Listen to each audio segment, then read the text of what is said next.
Alright, and we're live. Hello everyone, I'm Soladog, and today we are going to play Ace Attorney Trilogy.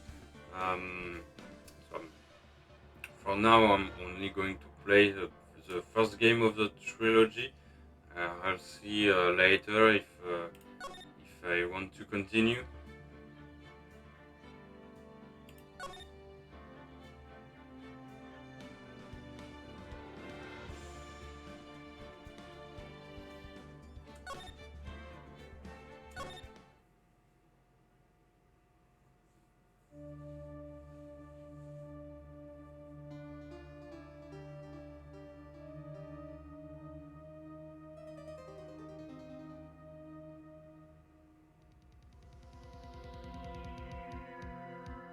Damn it, why me?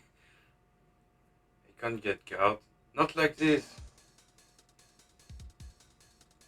I'm gonna find someone to pin this on. Someone like him. I'll make it look like he did it. Okay. August 3rd, 9:49 AM. District Road, Defendant Lobby number 2. Boy, am I nervous. Right. Oh, hiya, Chief. Oh, I'm glad I made it on time. Well, I have to say, Phoenix, I'm impressed. Not everyone takes on a murder trial right off the bat like this. It says a lot about you, and your client as well. And thanks. Actually, it's because I owe him a favor. Favor? You mean you knew the defendant before this case? Yes. Actually, I kind of owe my current job to him. He's one of the reasons I became an attorney. Well, that's news to me. I want to help him out any way I can. I just really want to help him. Ah, I just really want to help him. I owe him that much. It's over. My life, everything, it's all over. Is that your client screaming over there? Yeah, it's him. Death, despair, oh! I'm gonna do it, I'm gonna die! It sounds like you want to die. No shit, Sherlock. Yeah. Nick! Hey there, Larry. Dude, I'm so guilty. Tell him I'm guilty. Give me the death sentence. I ain't afraid to die. What? What's wrong, Larry? Oh, it's all over. I'm finished. Finished. I can't live in a world without her. I can't. Who took her away from me, Nick? Who did this? Oh, Nick, you gotta tell me who took my baby away. The person responsible for your girlfriend's death? The newspaper says it was you. My name is Phoenix Wright. Here is the story. My first case is a fairly simple one. A young woman was killed in her apartment. The guy they arrested was the unlucky sap dating her. Larry Butts, my best friend since grade school. Our school had a saying: when something smells, it's usually the butts. uh, okay. In the 23 years I've known him, it's usually been true. He has a knack for getting himself in trouble.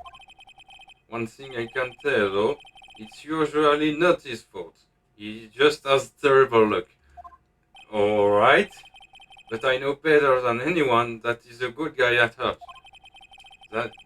And I owe him one. Which is why I took the case, to clear his name. And that's just what I'm going to do. August 3rd, 10 AM, District Court. Courtroom number 2.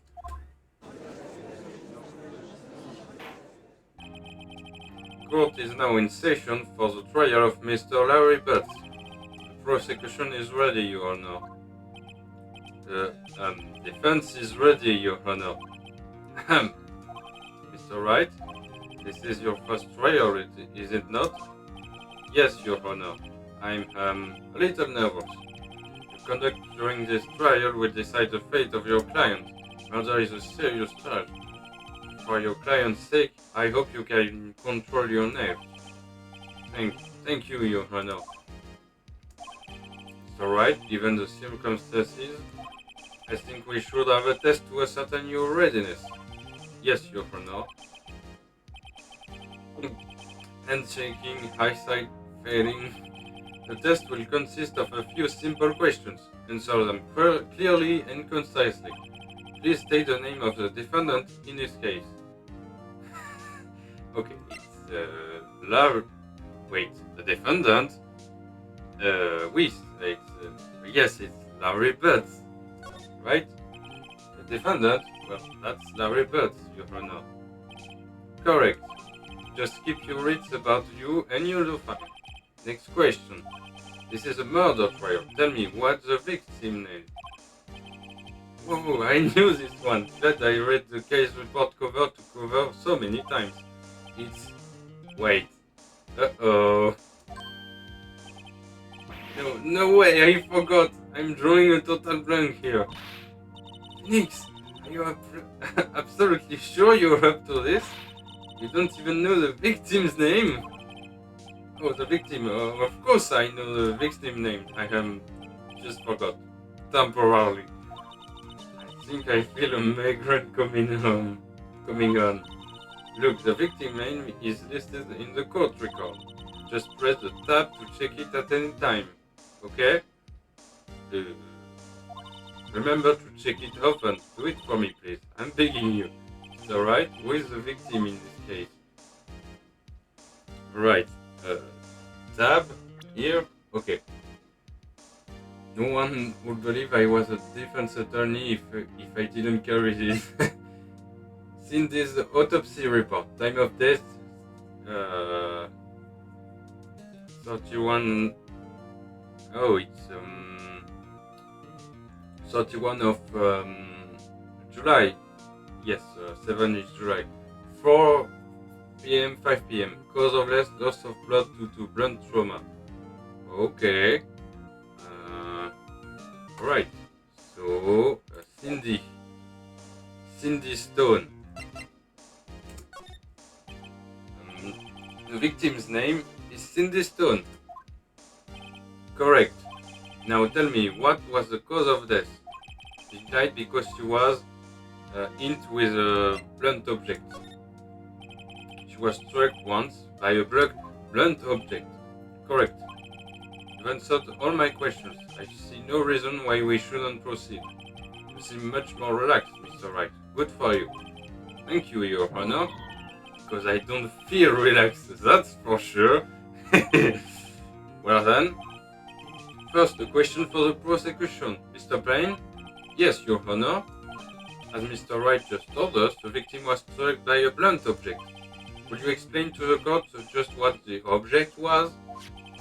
The murder weapon was the statue of the thinker.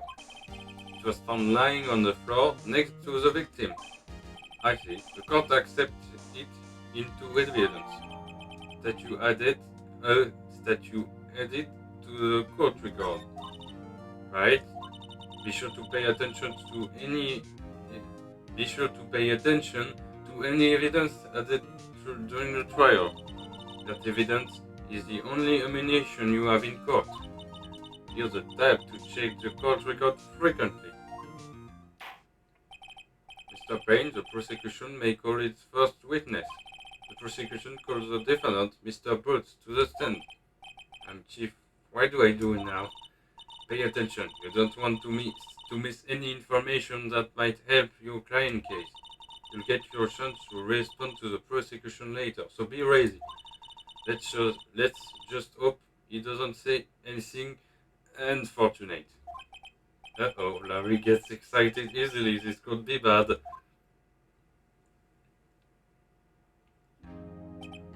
Ahem. Mr. Butts? Is it not true that the victim had recently dumped you? Hey, watch it, buddy. We were great together. We were Romeo and Juliet, Cleopatra and Mark Antony. Didn't they all die? Yeah. I wasn't dumped. She just wasn't taking my phone call or seeing me. Ever. What's it to you anyway? But what do you describe is generally what we mean by dumped. In fact, she had completely abandoned you and was seeing other men. She had just returned from overseas with one of them the day before the murder. What do you mean, one of them? Lies, all of it, lies. I don't believe a word of it. Your Honor, the victim passport. According to this, she was in Paris until the day before she died. Passport added to the court record. The victim apparently arrived home from Paris on the 30th of July, the day before the murder. Yes, seems legit. Indeed, she appears to have returned the day before the murder. Dude, no way. The victim was a model, but did not have a large income. It appears that she had several sugar daddies. What? Okay. Daddies? Sugar? Yes, older men who gave her money and gifts. She took their money and used it to support her lifestyle. Okay. But what?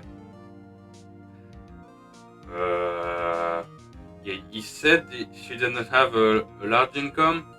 Yeah, I can see that. Dude, we can clearly see what kind of woman this Mr. Stone was. Tell me, Mr. Butts, what do you think of her now? Alright. That's definitely not a question he should answer. Right. I don't think you want him to answer that question. Yeah, Larry has a way of running his mouth in all the wrong directions. Should I? I don't know.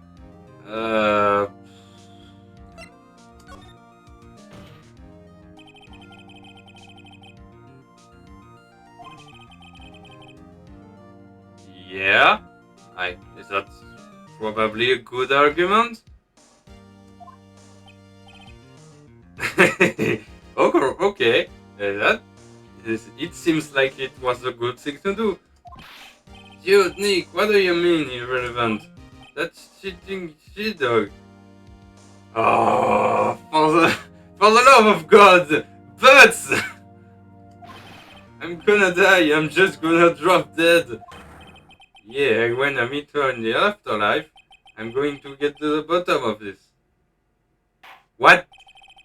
Let's continue with the trial, shall we? Yeah. I believe the accused motive is clear to I believe the accused motive is clear to everyone. Yes, quite. Oh boy, this is so not looking good. Next question. You went to the victim's apartment on the day of the murder, did you not?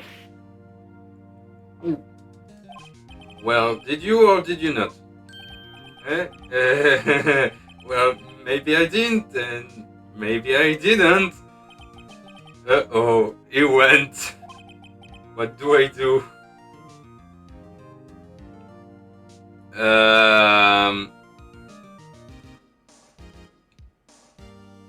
Well, he almost admitted it right now, so I think stop him from answering would not be good. I'll make him answer honestly.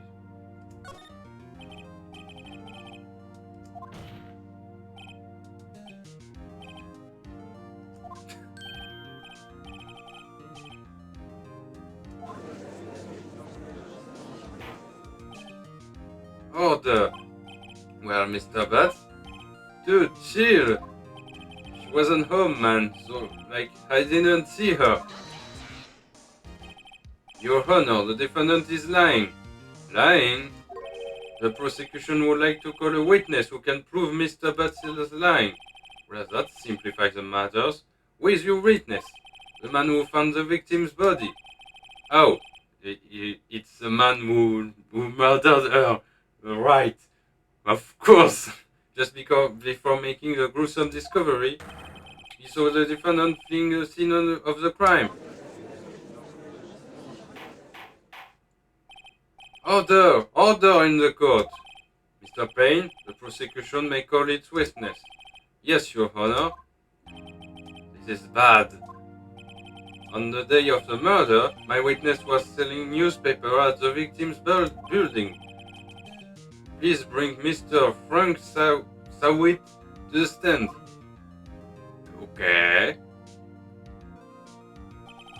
Mr. Sawit, you sell newspaper subscription. Is it correct? Oh, yes. Newspaper, yes. Wow, this person seems not suspect at all. Mr. Sawit, you may proceed with your testimony. Please tell the court what you saw on the day of the murder. Okay.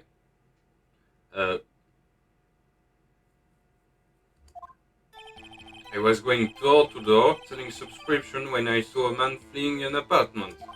I thought he must be in a hurry because he left the door half open behind him. Thinking it strange, I looked inside the apartment. Then I saw her lying there, a woman, not moving, dead. I cried in fright and found myself unable to go inside. I thought to call the police immediately. However, the phone in our apartment wasn't working. I went to a nearby park and found a public phone. I remember the time exactly. It was 1 p.m. Wait. The time of the murder. I need to check that. Time of the murder. Yeah, that's stupid. The time of the death is 4 to 5 p.m. It's impossible. You're lying. Right, so the man who ran was, without a doubt, the defendant sitting right over there.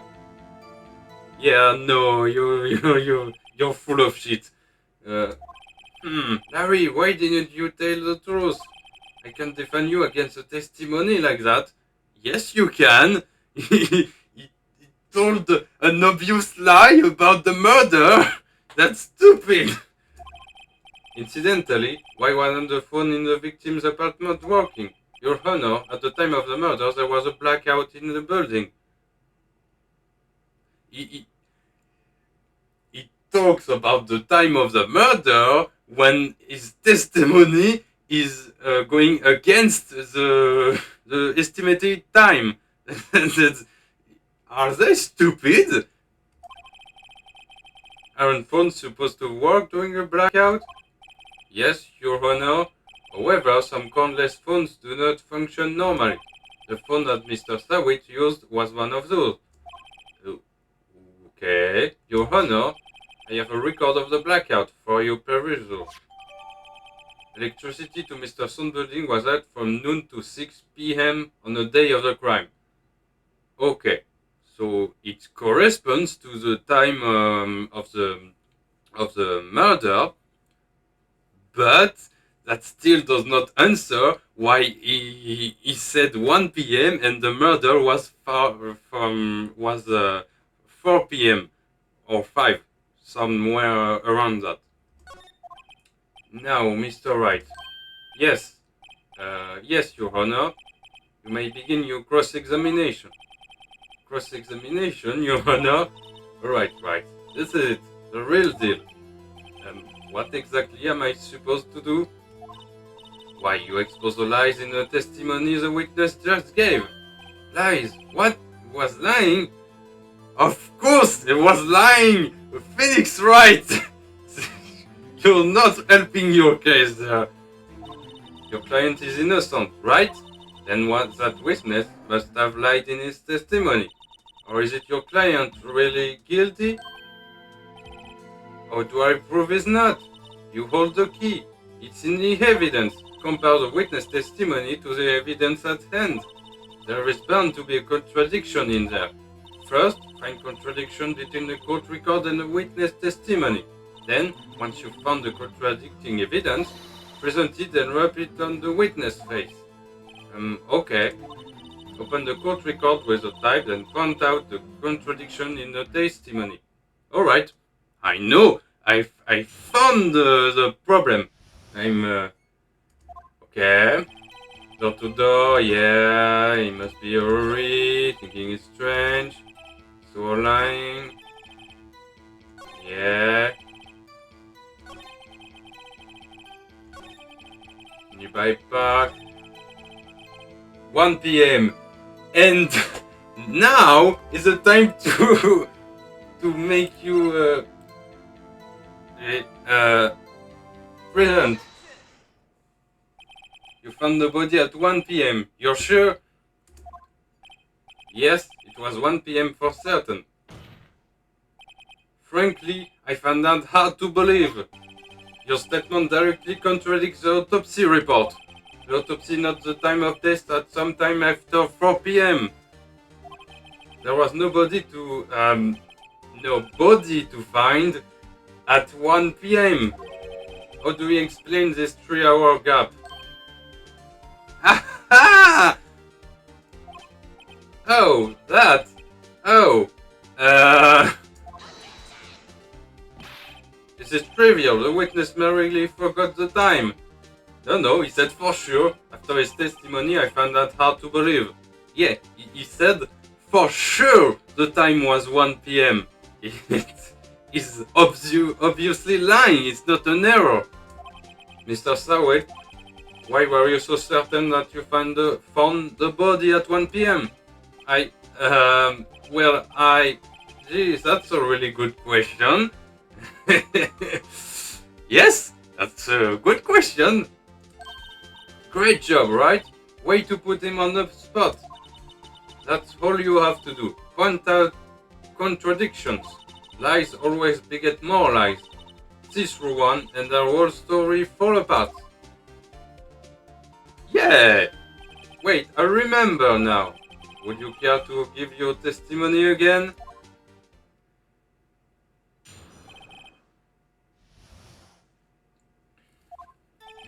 You see, when I found the body, I heard the time. There was a voice saying the time. It was probably coming from the television. Okay. Oh, but it was 3 hours off, wasn't it? Yes, but when something is 3 hours off, you know it. You don't just believe the hours it tells you. What? I guess the victim must have been watching a video of a tape program. Okay. That's why I thought it was 1 p.m. Okay. Terribly sorry about the misunderstanding. Okay. I see. You heard the voice saying the time on a tape program. Mr. Wright, you may cross-examine the witness. Right. You know what to do. I've got this one. Yeah. I'm not sure what I need to tell here. Let's see the... Find the body. I heard the time. Yes. Let's see. Time up there. Okay. Statue. Victim apparently. Electricity. Oh! Yeah! Of course! Electricity was out. He can't hear something from the TV. So let's continue. There was a voice saying the time. It was probably coming from a television. No, it was not.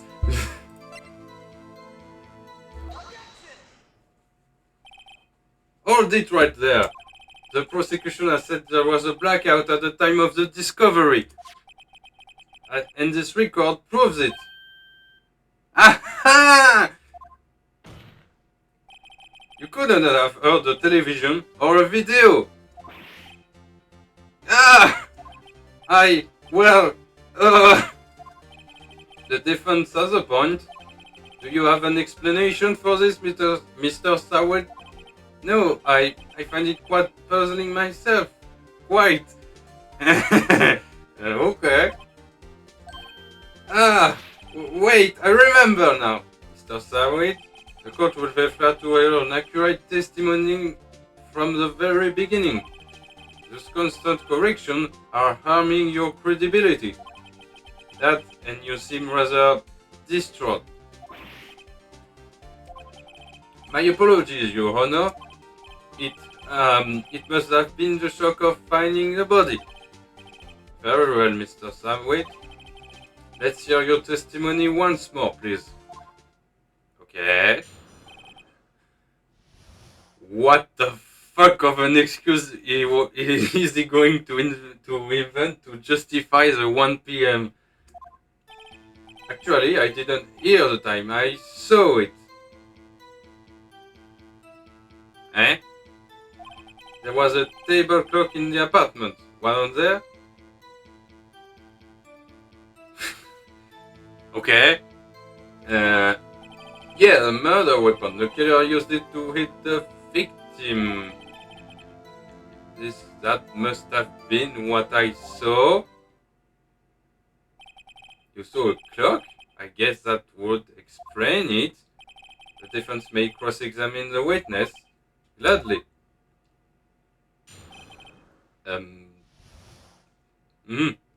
Well, if it was the weapon, it's not. Well, let's see. We have the weapon, so maybe we can justify. We can say, yeah, no, that's bullshit. I guess that's the only thing I could maybe reveal is telling a lie, but like I don't see anything else. The table clock in the apartment, yeah, the murder weapon. The killer used it to hit the victim, and that's bullshit. The weapon is here, so. Wait just a moment. The murder weapon wasn't a clock. It was a statue. Yes? Yes? Now how is this supposed to be a clock? You with your objections and your evidence, just who do you think you are? I'm an attorney. That's why I'm doing this. Just answer the question, Mr. Sawed.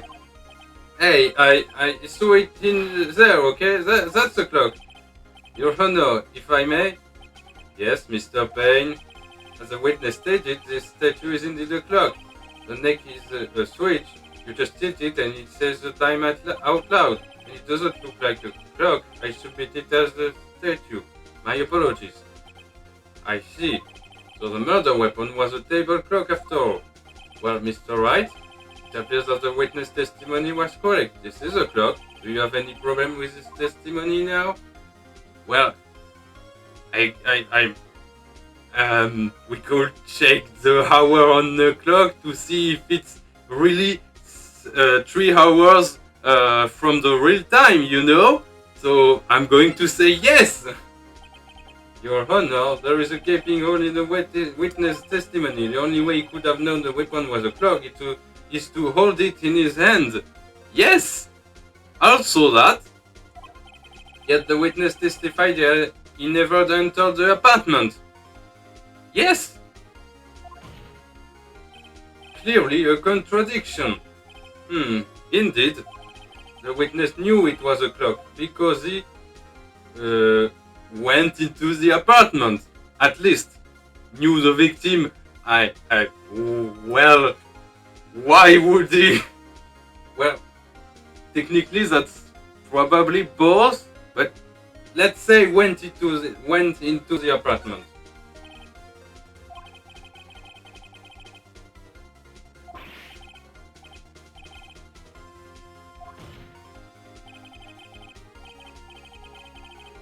I do better than that. I can prove you were the one who killed her. You struck her with a clock, and the shock of the blow triggered the clock's voice. That was the sound you heard. Okay. Order in the court. Intriguing. Please continue, Mr. Wright. Yes, Your Honor. Mr. Sawick, the sound must have left quite an impression on you. Understandable, since the murder weapon spoke just as you hit the victim. The voice was burned into your mind. That's why you were so certain about the time. Well, what's the meaning of this? This is all baseless conjecture. Baseless? Just look at the witness face. Would the witness care to elaborate? Did you strike the victim with a clock? That day, I never. Look, the clock, I heard no, I saw, What? Shut up! I hate you! It was him, I tell you, I saw him! He killed her and he should burn, give him death! That's definitely not going to help your case. Order in the court, I say. Your Honor, a moment please. There isn't a shred of evidence supporting the defense's claim. Mr. Wright, Your Honor, you claim the sound the witness heard came from the clock. Do you have any evidence? The whole case is riding on this. I'd better think of it through carefully. Your Honor, the sound Mr. Sawick heard was definitely this clock. A fact which is clear if you simply...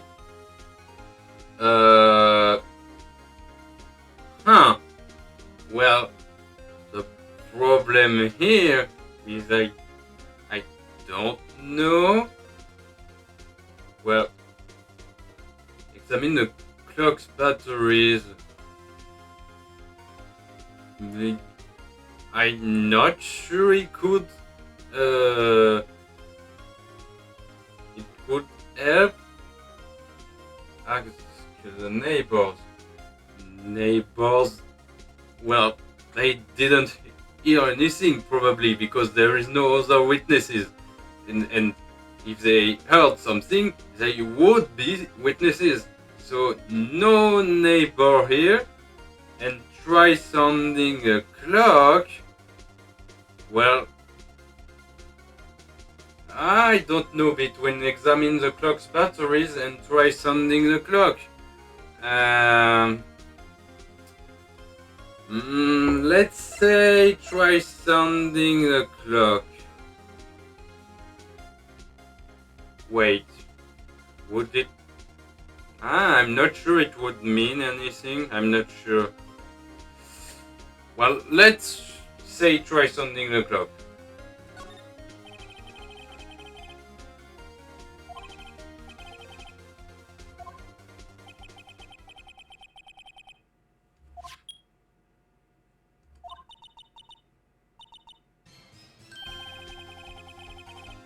That certainly is a strange way to announce the time. Well, he is a thinker after all. So, we've heard the clock. What are your conclusions, Mr. Wright? Mr. Payne, can you tell me what time it is now? It's 11:25. Yes, so it's definitely 3 hours before the right time. So,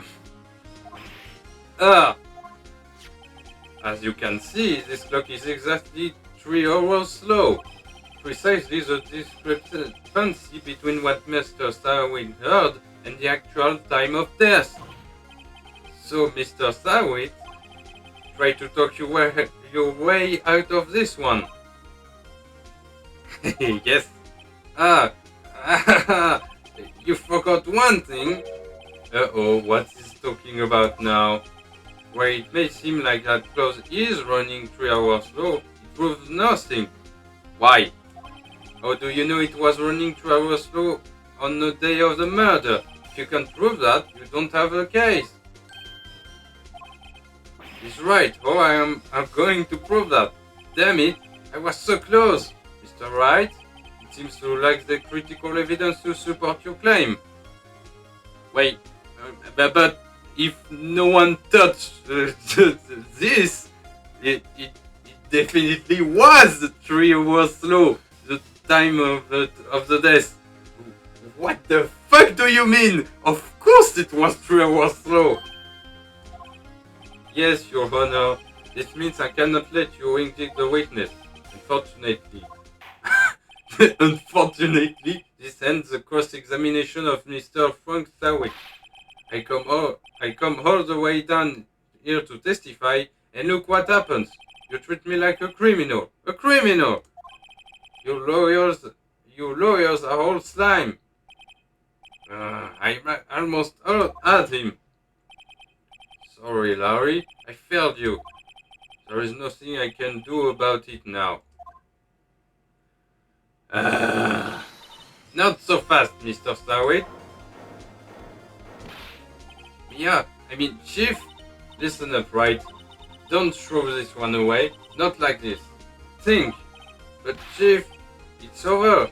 I can't prove the clock was slow the day of the murder. Nobody can prove that. Well, yeah, but that doesn't mean you can still win. Try thinking out of the box. Don't waste time to obtain a fact. Assume the clock was 3 hours slow and think through it. Ask yourself, why was the clock 3 hours slow? Figure out the reason and you'll have your proof. Right? Right? Oh! It was 3 hours slow because she was on another country, so there was a time difference. Whoa, that's really ingenious. Can you think of a reason as to why the clock would be 3 hours slow? Yes. Wait, maybe I can prove it. You must have evidence somewhere that can prove it, right? Found it and let them have it. Well, Mr. Wright, you say the clock was already running slow on the day of the murder. Have you found evidence to support this claim? Of course. There is a piece of evidence in the cold record that can prove my claim beyond a doubt. Ha! Source word. Let's see you pull this one off. Let's see the evidence that proved why the clock was running slow. And it was the passport. Because she was in Paris the day before the murder. The present. The victim had just returned home from abroad the day before the murder. As we all know, the time difference between here and Paris is 9 hours. When it's 4 p.m. here, it's 1 a.m. the next day there. Oh, so it's not a difference from... Alright, the clock wasn't 3 hours slow, it was 9 hours fast. The victim hadn't reset her clock since returning home. That's why the time you heard when you struck her dead in her apartment was wrong. Proof enough for you, Mr. Starway? Or should I say, Mr. Did It?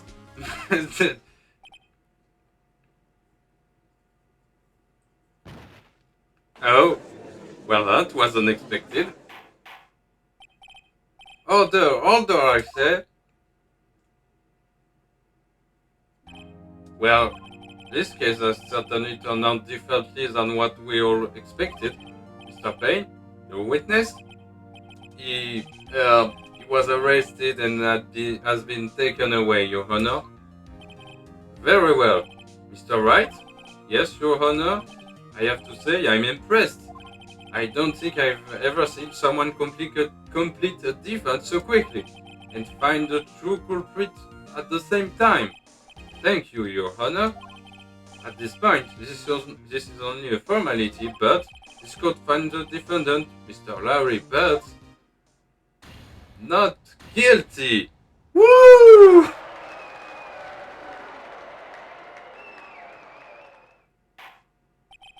And with that, this court is adjourned. Cool. It turned out that Frank Sawick was a common burglar. He posed as a newspaper salesman to check and see when people were out of the house. That day, when Larry went to her apartment, the victim wasn't home. After he left, Mr. Sawick let himself in to do his dirty work. While he was searching your place, the victim returned. Flustered, Mr. Sawick grabbed the nearest blunt object he could find.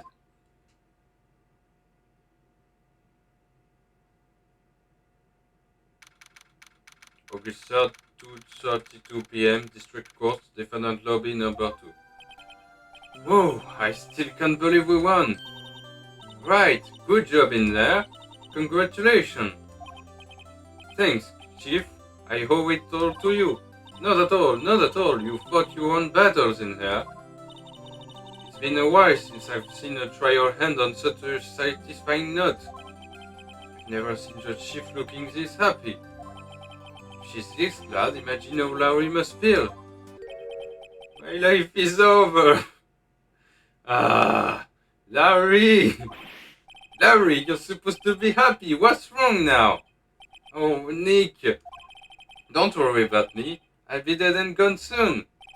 Good. Wait, no, I mean bad, bad, bad, bad. Larry, you're innocent. This case is closed. But my Cindy's wind is gone, man. Gone forever. Larry, she was a... Nah, never mind. Congratulations, Harry. Harry? Yes, you. I can practically see the headlines now. Harry Bird's innocent. Thanks. I really hope you won. I won't forget this, ever. Let's celebrate. Dinner, movie, my treat. Oh, no, I couldn't. Hey, I was the one who got you off the hook. Oh, hey. Here, take this. It's a present. A present? For me? It's a fucking... It's a weapon of the crime! What the fuck are you doing? Wait, wasn't this the evidence that... Actually, I made this clock for her. I made one for her and one for me. Really? You made this? Well, thank you. I keep it as a memento. Yo, Nick. Can you believe it? I was so into that chick. What the hell? And she was just paying me for a fool. Don't that make you wanna just cry? Larry. Are you so sure? Excuse me? I think she saw quite a lot of you in her own way. Nah, you don't gotta sympathize with me, okay? It's okay. Oh, I'm not just sympathizing. Really? Isn't that right, Miss Right? Don't you have something to show your friend? Something that proves how she felt about him? Huh? Oh, yeah, right. What the heck is she talking about? Huh.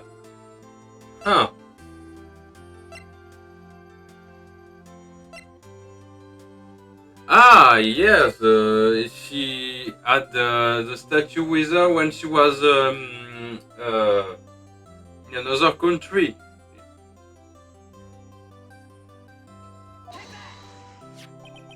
Check this out, Larry. Proof positive you weren't just some chump to her. Huh? What about that clock? This is a clock you made for her, Larry. And she took it with her when she traveled. Whatever, she probably just needed a clock, that's all. You think so? It's a pretty heavy clock to take traveling. Well, make of it what you will. Hey, Nick. I'm glad I asked you to be my lawyer. Really, I am, thanks.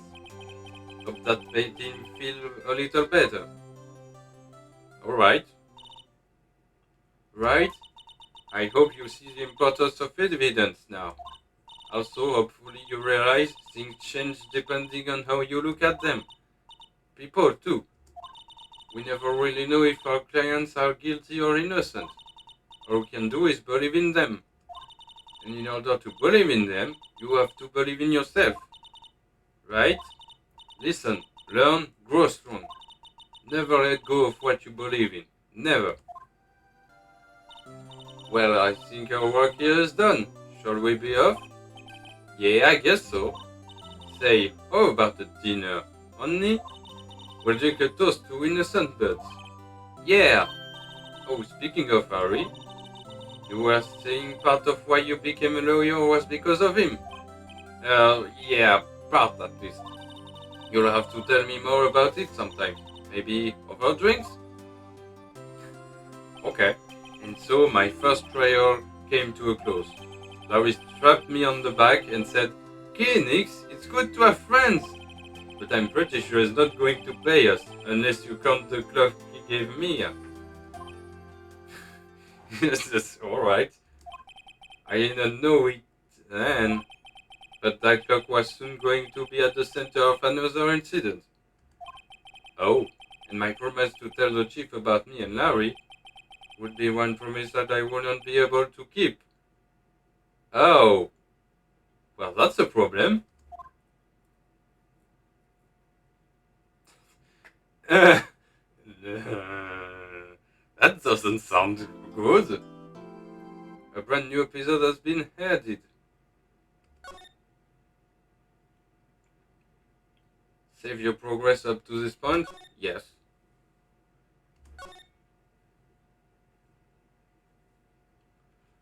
Alright. Uh, brain. Beep. Hello? This is Maya. Hey, Maya, it's me. Mia, what's up? We haven't called in a while. Sorry, I've been so busy. How have you been? Well, lonely, and it's all your fault. Nah, I'm just teasing. I've been great. I'm finally getting used to having my own place. That's good to hear. Actually, I'm calling because I have a favor to ask. I know, you want me to hold evidence for you? Sharp as always. There is a lot of buzz around the upcoming trial. I just don't feel safe keeping the evidence here. I gotcha. So what is it this time? It's a clock. A clock? Yeah, it's made to look like that statue, the thinker, and it tells you the time. I thought you might like it. You always like toys. Hey, I'm not a little girl anymore, sis. Now, you know I'm only teasing. I should probably tell you, the clock isn't talking right now. Huh? It's not working? That's lame. I had to take the clockwork out, sorry. I put some paper inside it instead. Papers? Is that the evidence then? Well, there is a possibility that it might turn out that way, yes. Can you come by the office tonight, say 9, to pick it up? I'll be in a pre-trial meeting until then. Okay, sis, but I expect dinner, something good. Like burgers. I could really go for a good burger. Okay, we'll hit the usual joint. Alright, it's a deal. Okay, sis, see you soon. Yep, I'll be waiting, Maya. Conversation recorded. September 5, 9:27 a.m. Alright. September 5, 8:57 p.m. Fay & Co. Law Offices.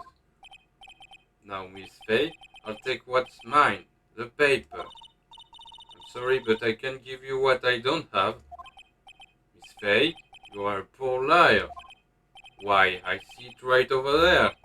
That must be the thinker that swallowed those papers. How could you know? Oh, you are not coniferous of my background. Gathering information is my business, you see? I should have been more careful. Oh, my dear Miss Fay, I am so very sorry, but I am afraid I must ask you for one more thing. Your eternal silence. Farewell, Miss Fay.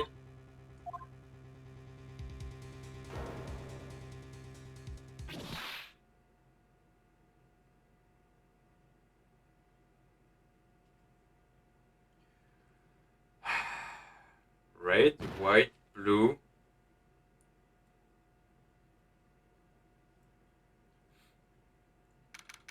September 5, 9, 8 p.m. Fay and Co. Law offices.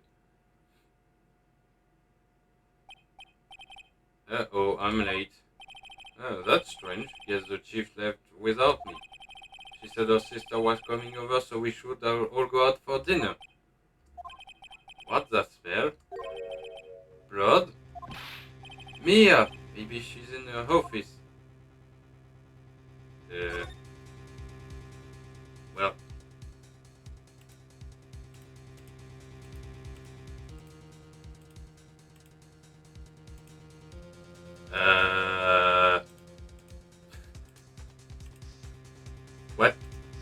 What should I do there?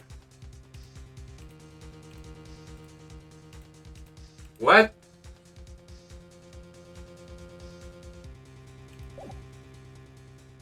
Move. Ah, in the office. Okay. That smell. Blood. Sis. Someone there. Chief? Chief? Chief!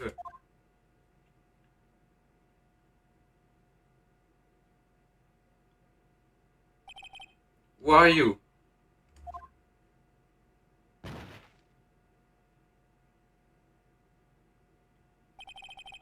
The strange girl dropped out cold. I left her lying on the office sofa. I went back to the chief, where she lay under her window. Okay, her body was still warm. I could feel it when I held her shoulder. Then, all too quickly, it began to fade, until finally she was cold. Chief. Whoa!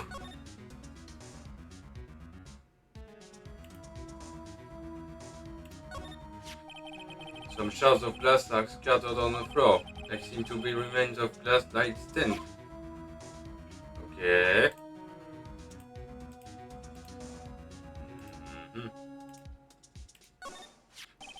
It's encrusted with dried blood. How ironic that this became the murder weapon. Again.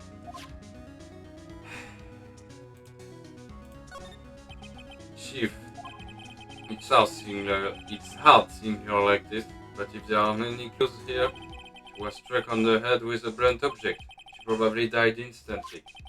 The thinker lying next to her must have been a murder weapon. The thinker added to the court record. A murder weapon looks like it's a statue, but it's actually a clock made by Larry Butts. There are some glass shards near the chief's body. Must be these pieces of the glass lying stand, and must be pieces of the glass light stand lying broken in the back of the room. Glass shards added to the court record. A broken remains of a glass light stand, broken beyond all recognition. Nothing else that seems like a clue here. A piece of paper must have fallen from Maya's hand. What could it be?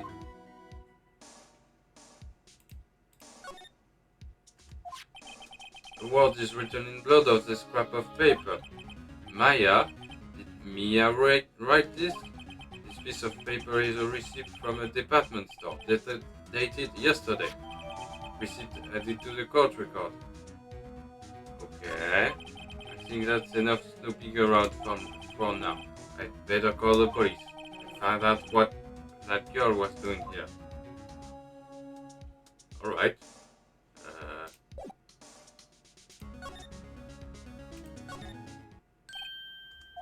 That girl just now. Where'd she go? I put her right there on the sofa. Uh-oh, I hope she didn't run on me. Yeah, yipes! Don't scare me like that. Excuse me, but who are you? It's okay, I work here. Maya Fay. Maya Fay? Maya? So Mia was writing this girl's name. Maybe I should show her the receipt? I never thought there'd be a use for evidence like this outside the courtroom. Well, for now, I think it's better to talk. What happened? She seems to be in shock. I don't want to disturb her, but I have to know. Yeah. Um, Excuse me, can you tell me what happened? I came in, the room was dark, and so she was already dead. Okay. So you're the chief's sister. I'm her younger sister. And you were here visiting this late at night? Yes, she said she wanted me to keep some evidence for her. Evidence? Yes, it was that clock. It was the thinker. Okay.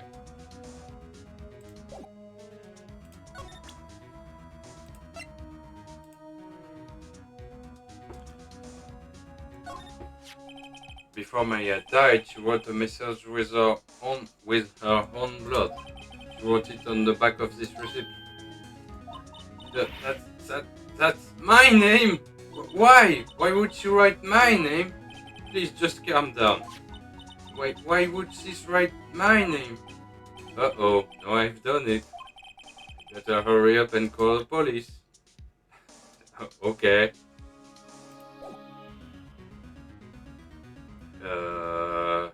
Well. Yeah, there is a phone on.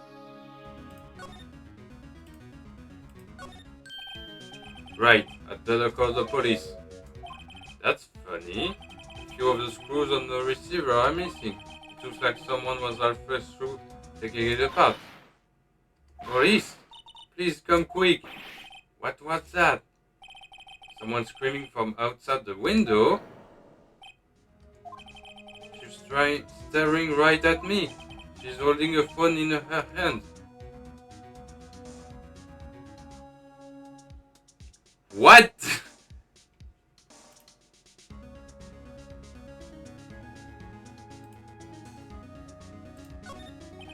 The Feinco ledger book. Everything is written in a shift ultra neat handwriting. Small office, but it makes a good bit of money. Okay. Surprisingly, the chief was never good with machines. About all she used this PC for was email. She picked up this ancient model at some garage sale for practically nothing. Okay. All the chief's important documents are packed in here. This is where she filled her case record and recent rulings. Alright.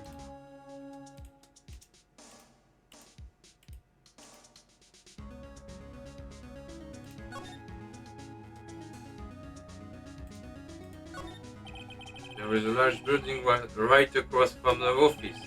The Gatewater Hotel, a nice, luxurious place. Okay.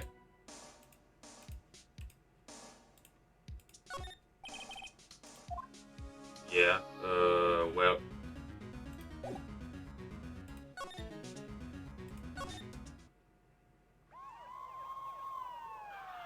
Yeah. The police. Sounds like they're coming this way. Freeze, police! Alright, I'm Detective Dick Gumshoe, see? Gumshoe? What an odd name. We received a report from the building across the way, see? Got a person saying they saw a murder. It must have been that woman I saw. Anyway, I don't want either of you moving one inch, okay? Great, just great. Maya, wait, she wouldn't have... Nah. Whoa! Excuse me? Eek! This word Maya here mean anything to you?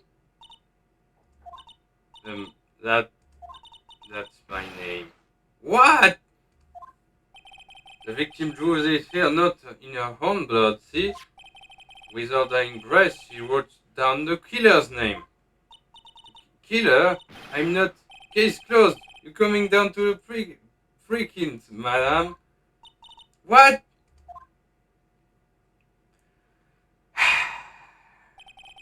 Yeah, We will have to innocent her, I know. Mia's younger sister, Maya, was arrested on the spot. I was taken in for questioning and did not get out until the next morning. My eyes were heavy, but I couldn't sleep. I sat around waiting for visiting hours to begin at the detention center. I had to talk to Maya as soon as possible. September 6, 9:07 a.m. Detention center, visitors room. Wow, I poor Maya locked up like a criminal. Oh, it's you, the lawyer. Good morning. Good morning. She looks so tired. Um, are you going to be my attorney? Well, that's what I wanted to talk to you about. Uh, it's up to you. I'd better give it to her straight. It's up to you. Up to me? Yes, I don't think this is something I should decide. After all, you're the one in trouble here. They're never going to believe me, are they? Even you, when you found me in the office, you looked at me like I had done it.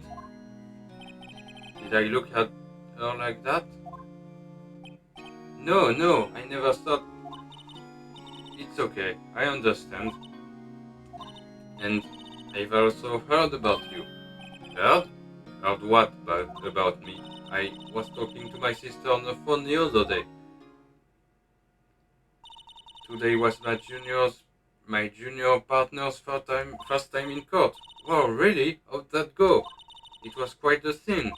Honestly, I was on the edge the whole time. It's been a while. Huh, so it crashed and burned?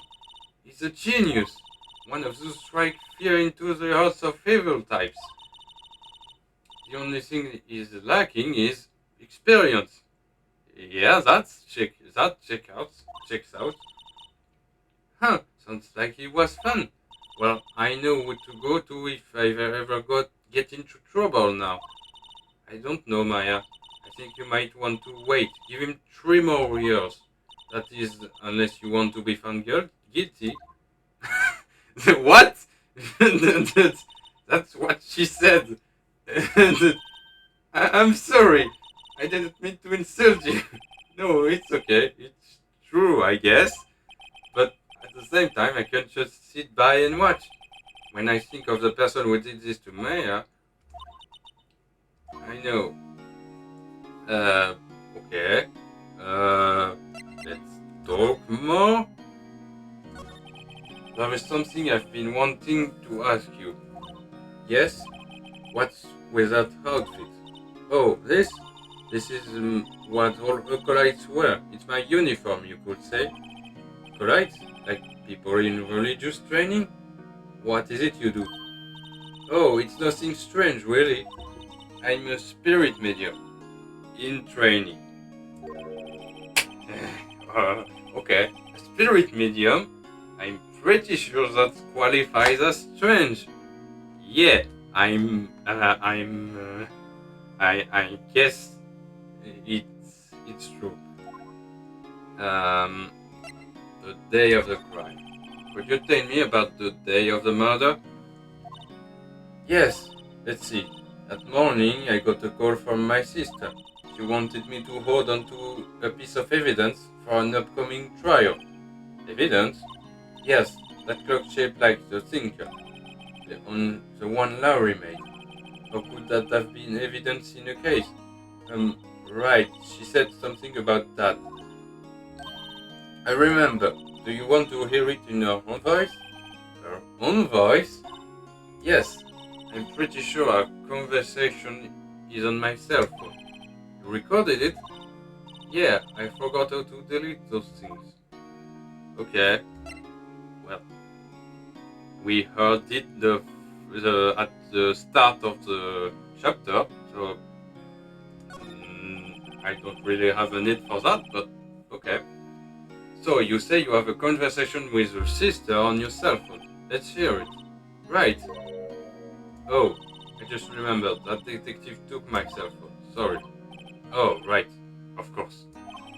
Next time I see Detective Gumshoe, I'll ask him for it. I'll write you a note so you don't forget, okay? Sure, thanks. Maya's memo added to the court record. Okay, so there is new thing to ask about the day of the crime? Could you tell me about the day of the murder? Sorry, I know it must be hard. No, it's okay. All I've been doing the last few hours is talking about it. I've kind of gotten used to it. Let's see.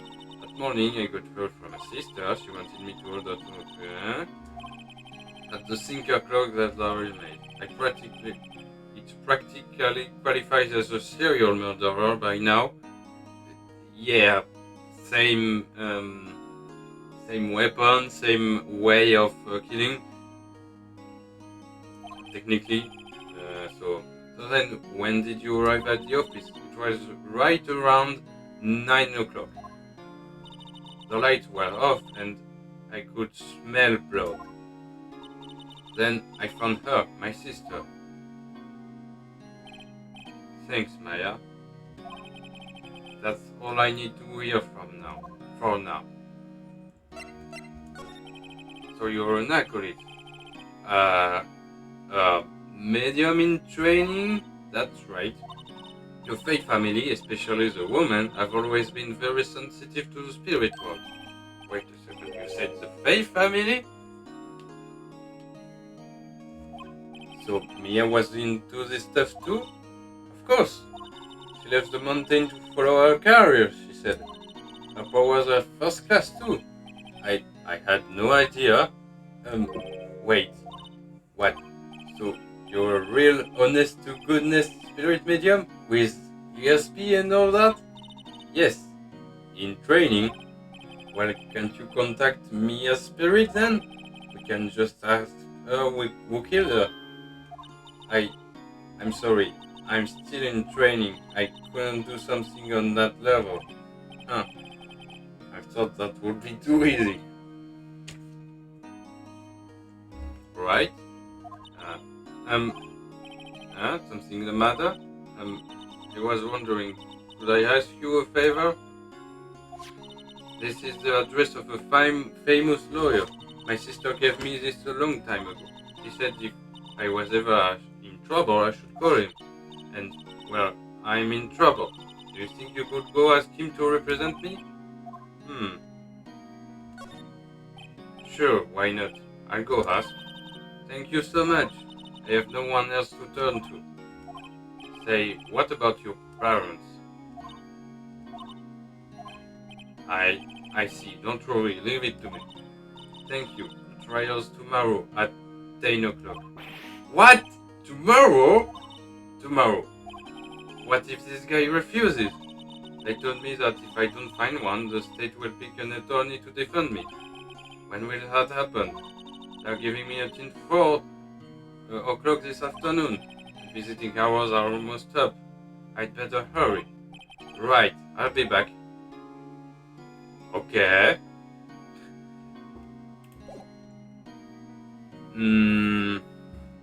Well, let's move then. Grossberg. September 6th. Grossberg Law Offices. According to the receptionist, the big boss is out. She couldn't say when it'd be back.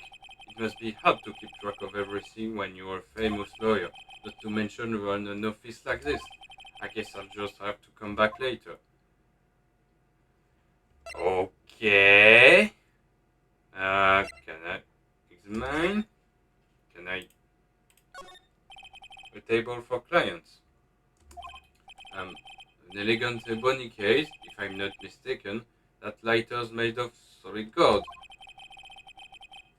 Even I can tell someone here's got money to burn. Okay. An expensive potted plant. No idea what kind of plant it is, but it's probably the most expensive one available. Okay. The painting has been bugging me ever since I stepped in here. The whole paint is so thick it's practically giving me a stuffed nose. I'm sure the price is nothing to sneeze at either, for that matter.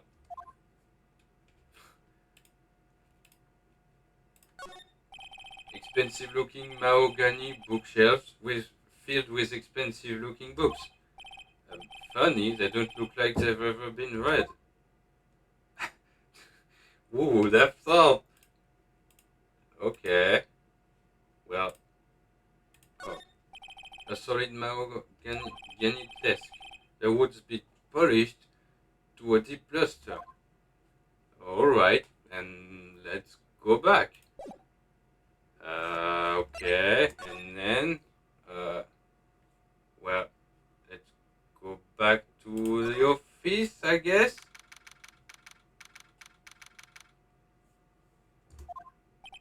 The office is filled with police officers.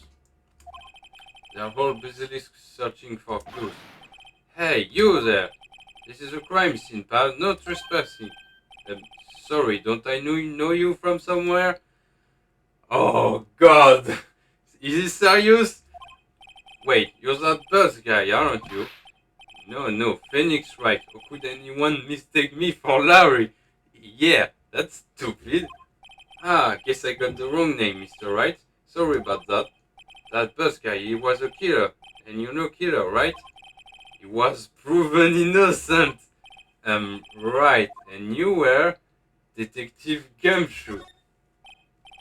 Gumshoe, wasn't it? Dick Gumshoe? Right, at your service. Hang on, that's Detective Gumshoe to you, pal. Anyway, get the name right. And don't go calling me Dick. Hey, Dick, get over here. Yes, sir. Be right there. You're a lawyer, right, pal? If you got business here, you'd better do it quick. Whoa, he thinks I'm Maya's lawyer. Okay. Can I talk? Mia, about Mrs. Fay. Did you do an autopsy? You want to know the results, eh? Now, don't you look at me like that, pal. It's no use. She might have been your boss, but that doesn't mean you get any special treatment. Alright, you can see the report, but that's all. Autopsy report added to the court record. Time of death? Okay. 9/5 at 9 p.m. Single burn force trauma. Death was instantaneous. Okay. So, there was no, well, what? If death was instantaneous? Oh! If this was instantaneous, then it wasn't her message. The killer wrote the message. Oh, that's interesting. Huh. Okay. I need to think about that when we are in court. About Maya. Yeah, I'm looking forward to the trial. Sorry, pal, but it is one trial you aren't going to win. Why do you say that? The city puts Prosecutor Edgeworth on the prosecution. Edgeworth? I'm sure you know what that means, you being a lawyer and all. Yeah, Prosecutor Edgeworth. That's right, pal. Mr. Miles Edgeworth himself. Wait, you do know him, don't you? Yeah, of course I do. I know him, he's a field prosecutor. He doesn't feel pain, he doesn't feel remorse. He won't stop until he gets his guilty verdict. Oh, don't talk about him that way, you make him very unhuman. But I'm pretty sure it's almost true, though, from what I know about him. At least, still, I'm afraid this pretty much decides the case. Yeah. So Edgeworth is on this one. He hasn't lost a case since he became prosecutor at the incredibly young age of 20. Okay, of course there are rumors of back-hauling deals and forged evidence. Yeah, that's a problem. All I know for sure is that Edgeworth hates crime with an almost abnormal passion. I never imagined I'd be facing him so soon. Okay. Well, can I examine something? Yes, favorite potted plant. I remember it had this bizarre name no one could ever remember. Cordeline Stricta, pal? Who was that? Alright. Uh, the sky is blue, and so am I. There is that hotel right across the way. Okay. Mia's test. Perfectly clean, as always. The only thing it's missing is Mia. Yeah. An old movie poster. Apparently, this was the first movie that made Mia cry when she saw it. I have to check it out one of these days. There is a horrendous amount of legal books here. Scarier still is that Mia probably read all of this. Alright.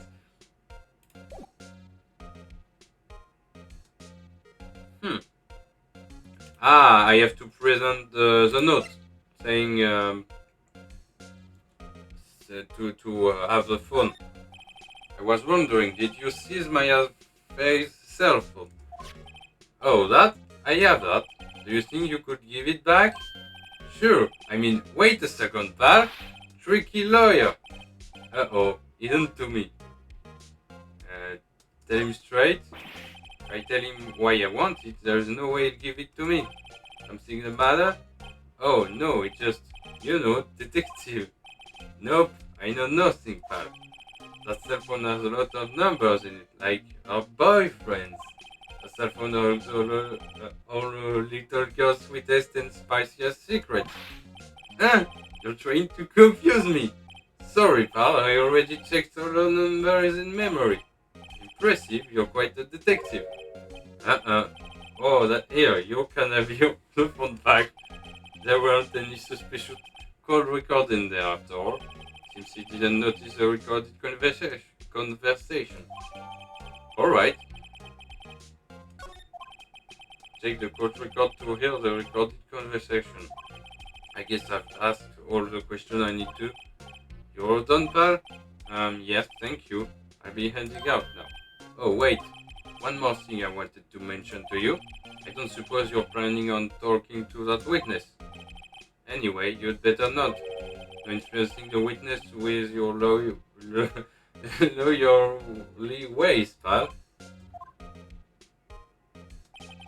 Come to think of it, I had completely forgotten about her. The witness? Yeah, Miss April May. I'm sorry about this, but I can't tell you anything about her. So why are you talking about her? He really seems like he's stupid. Well, you just told me your name, Miss May, huh? So you've sent her home already then? You're trying your lawyerly tricks on me now. She's not to go outside her room until the trial. So the answer is...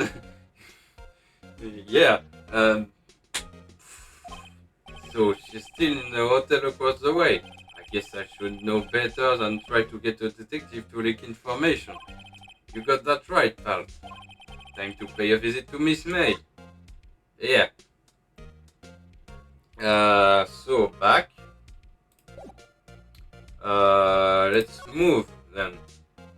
Let's get at the hotel. Table 6, Gatewater Hotel, room 303. Well, hello there, handsome. Hi. Smooth, right? Real smooth. You're the lawyer, aren't you? The detective told me. He said, don't say nothing to that lawyer, pal. Memo to self, thank detective Gumshoe for making my job harder. Geez, this is like something out of a movie. It's all so exciting, I can hardly contain myself.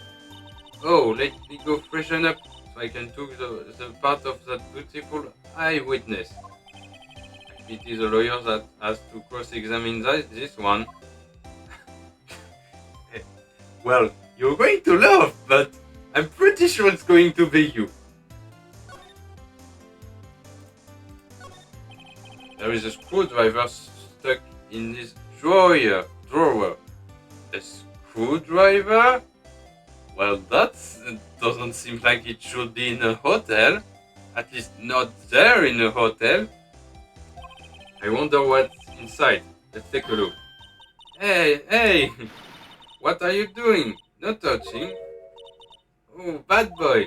You really shouldn't pry around in other people's room, you know. You wouldn't want to make me upset, would you? Upset? I thought she was going to explode for a second there. I wonder what could be inside the drawer.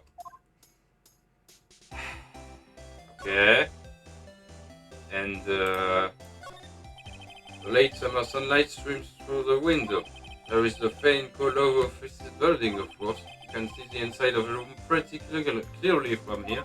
I think it would be a little difficult to recognize the face from this distance, though. Okay.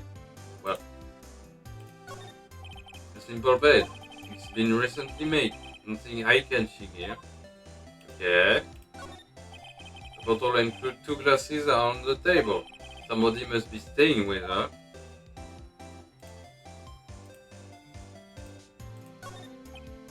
Ah, the still scene painting. Wait, should that be still life? Whatever. One of those is hanging on the wall. Okay. The flowers are fake, as expected.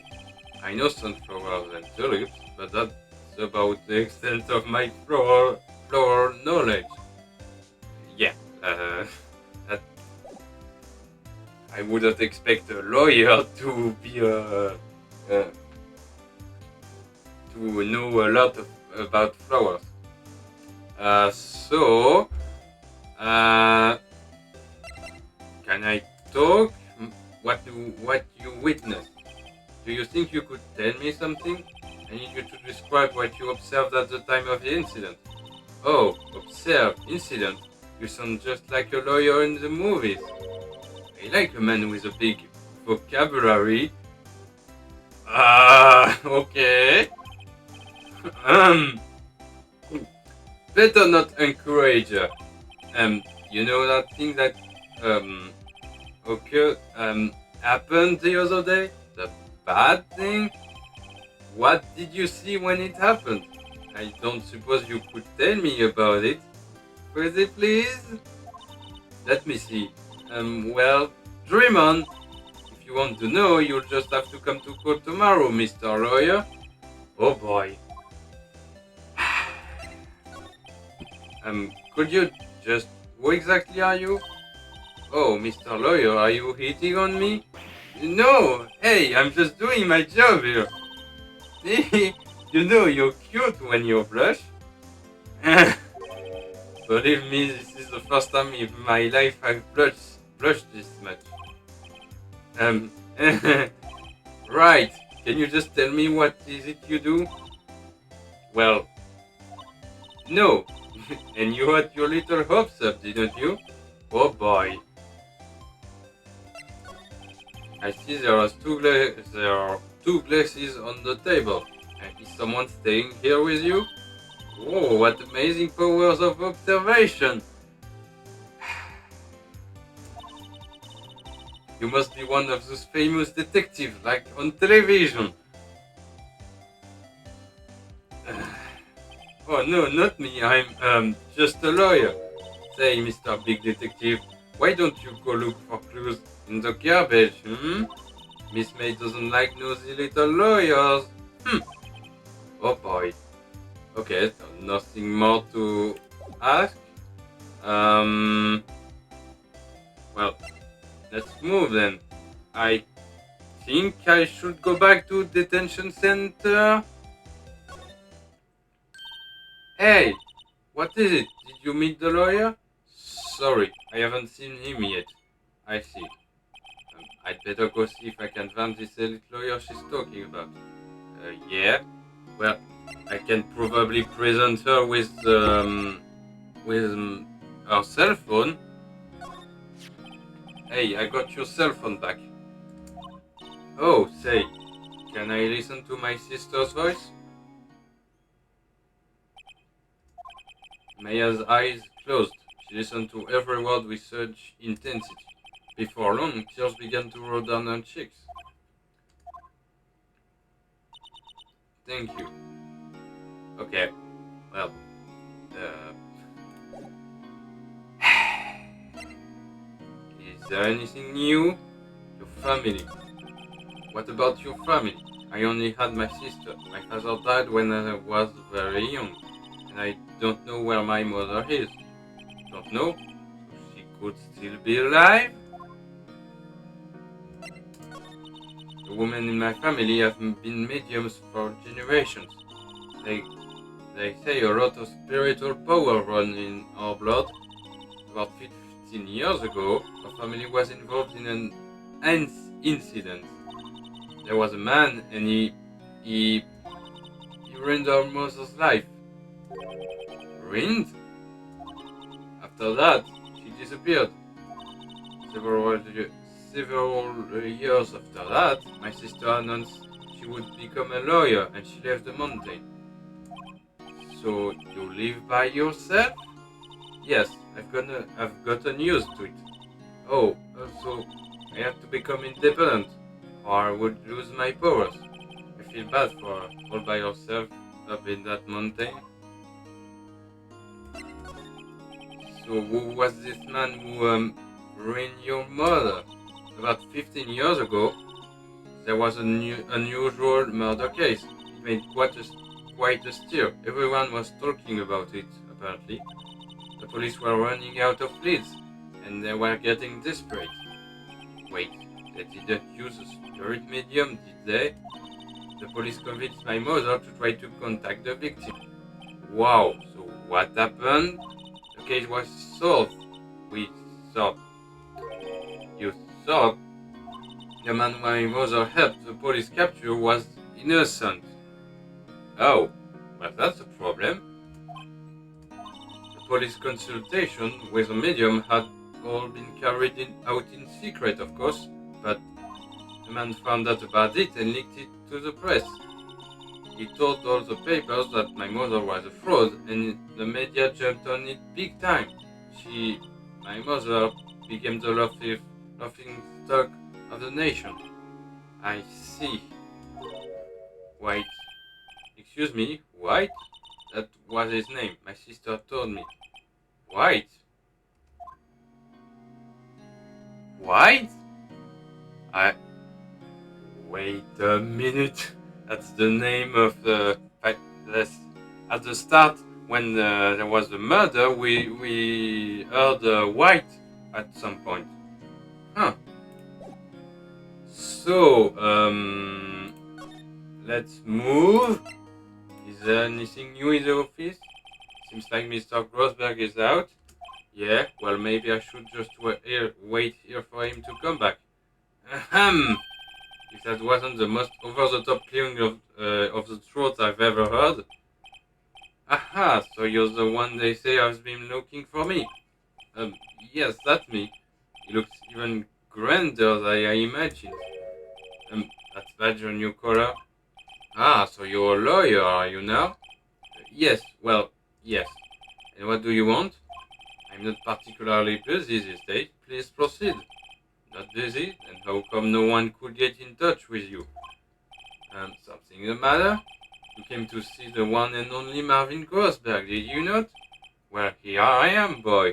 What do you want? Out with it! Well, sir, actually, it's about Maya Fey.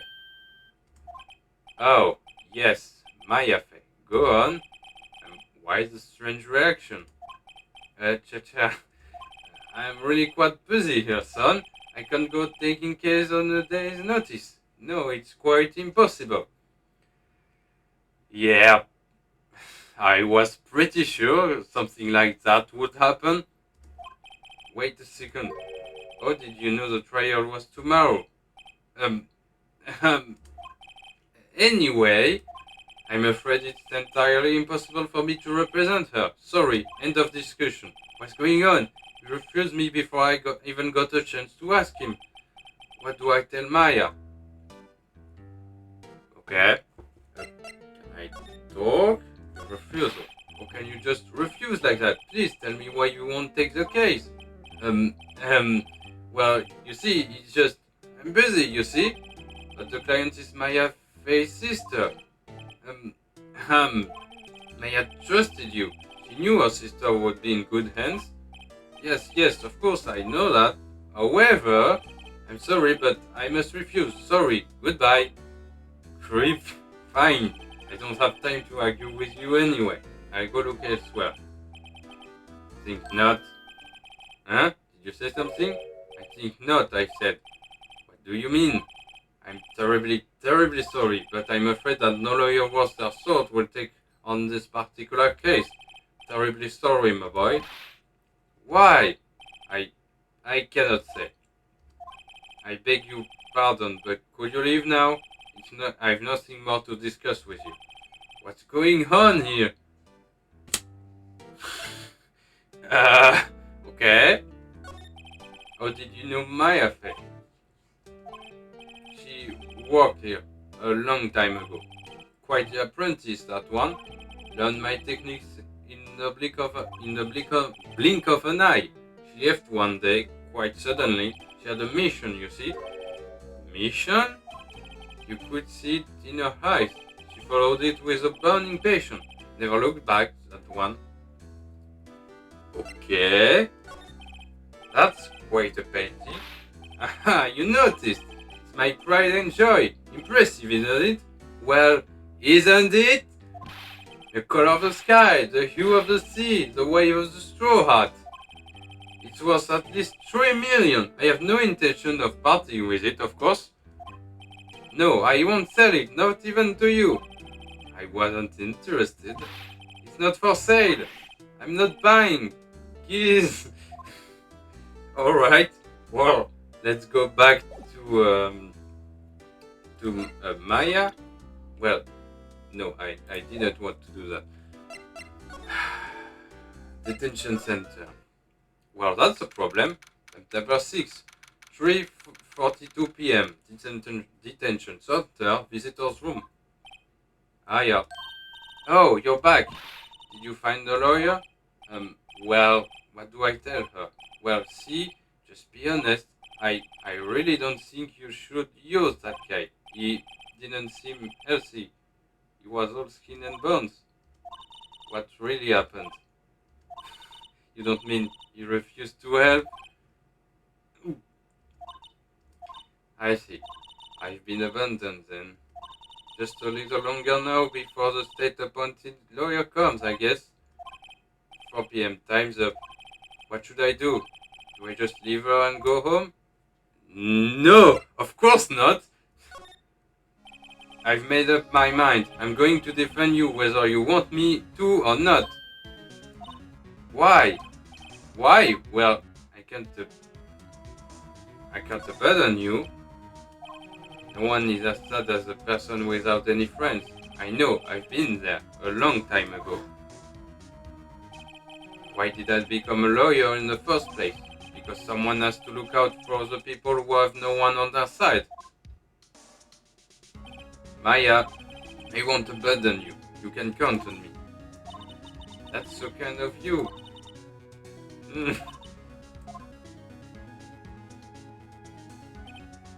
Well, let's fight this one and get you out of here. Right, thank you. Phew, she smiled at last. She looks like an entirely different person. One last question. You are innocent, right? Bye, Lolo. Yes, and I trust you. So you trust me too, okay? It's a deal. So what next? There is something that's been bugging me. Just what was inside the strange woman's drawer? It was when I tried to look into the drawer that she got all defensive. There has to be something in there. Yes, but how do I know what's in there? That's so. Maybe there is more. No. So look back. Let's move. Let's go back to the hotel. Good afternoon, sir. Excuse me, you are? Ah, I beg your pardon, sir. I am the bellboy of this establishment. At your service, sir. Oh, right. I've just come up to deliver room service, sir. Do you know where Miss May might be? Ah, I believe our guest Miss May is currently using the, facilities. If you're no need of anything, I'll be taking my leave. Please stay as long as you like. Enjoy. Yeah. Wait. No. Hey. Why does it seem like every time I come here, I end up embarrassing myself? Wait. Now is my chance to snoop around a bit. Ah, I almost forgot. Ah, you came back quick. Might I ask you to inform Miss May that there is a message for her? Please tell her that Mr. White of Blue Corp phoned. Oh, right, sure. Mr. White of Blue Corp? Where I have heard that name. Well, I know. White, that was his name. My sister told me. Well, okay. White was the name of the guy who ruined Mia and Maya's mother. Could it be a coincidence? Of course not. Examine. There is a screwdriver sticking out of the half-open drawer. Now is my chance to see what's inside. What do we have here? A wiretap? That would be a... What would a woman like her be doing with a thing like this? Wiretap added to the court record found in Miss May's hotel room. There is definitely something suspicious about this Miss May. Why would she have something like this in her hotel room? There is a story behind all this, I know it. Alright, I'll be using a bit of evidence in tomorrow's trial, that's for sure. For Maya's sake. I'll get to this woman's bottom. Wait, I mean, you know what I mean. Oh, Bellboy, still here? Uh-oh, time to scram. I look forward to tangoing with you tomorrow, Miss May. In court. Okay. So that's everything for now, I guess.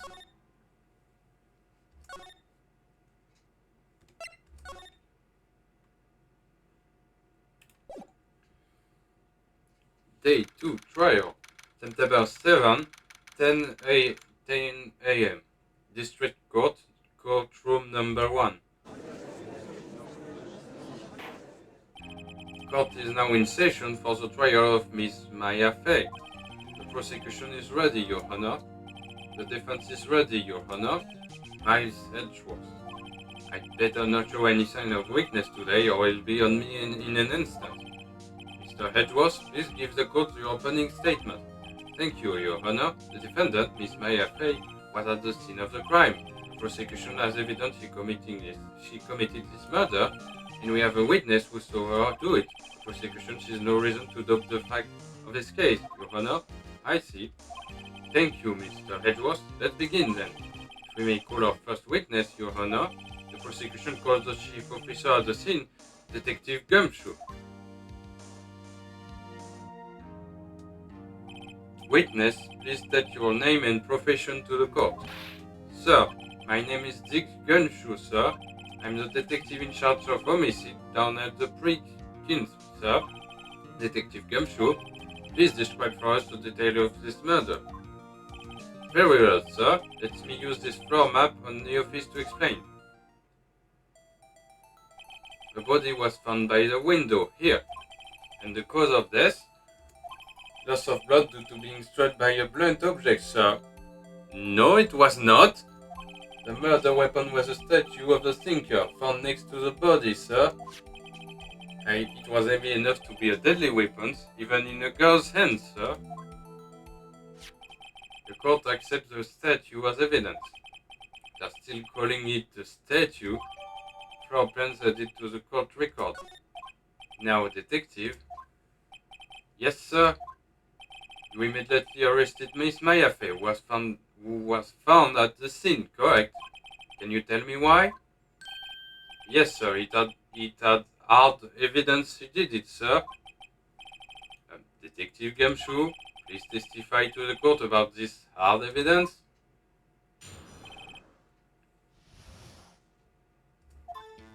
As soon as the phone call came in, I rushed to the scene. There was 2 people there already. The defendant, Miss Maya Fey, and the lawyer, Miss Phoenix Wright. Mr. Phoenix Wright. I immediately arrested Miss Maya Fey. Why? We had a witness account describing her. The witness saw Miss Maya Fey at the very moment of the murder. The very moment, you say? Very well, Mr. Wright. You may begin your cross-examination. Yes, Your Honor. Cross-examine what? I could not see a single contradiction in that testimony. With smack! Hey, Maya just threw something at me. What's this? When my sister could not find any contradiction in the witness testimony, she would bluff it and press the witness on every detail. The witness always slips up and says something wrong. It worked a lot of time. Hey, I should have expected Maya would know some of her sister's tricks. Alright, let's give this a try. Something the matter? No, Your Honor. I'd like to begin my cross-examination. Okay. As soon as the phone call came in, I rushed to the scene. Yes. There were 2 people there already. The defendant, Miss Maya Fey, and the lawyer, Mr. Phoenix Wright. I immediately arrested Miss Maya Fey. Why? We had a witness account describing her. The witness saw Miss Maya Fey at the very moment of the murder.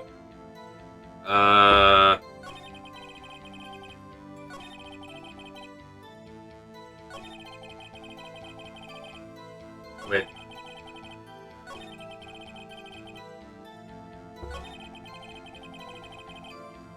Well, let's press. Hold on just 1 second. Yeah? If I heard correctly, you said you arrested her because you had hard evidence she did it, correct? Huh? Did I say that? Me? I heard you say it. You did say it. You said it. Exactly what about this suspicious woman in Pig's claim was hard evidence? What? Miss May isn't suspicious, and she sure isn't Pig, pal. Well, I guess she is, Pink. That's enough, Detective Gumshoe. Do you have any more solid proof other than her claims, Detective? I guess pressing can have its advantages. Yes. Sorry, I got the order of things mixed up in my testimony, Your Honor, sir. There was something I should have told you about first, Your Honor. Very well, Detective, let's hear your testimony again. And then we can say she was dead on the moment she was hit, so she couldn't wrote the message. And here we go. We don't have any evidence. Bye-bye. After securing the suspect, I examined the scene of the crime with my own eyes. I found a memo written on a piece of paper next to the victim's body. On it, the word Maya was written clearly in blood. Lab test results showed that the blood was the victim's. Also, there was blood found on the victim's finger. Before she died, the victim wrote the killer's name. And that is not true!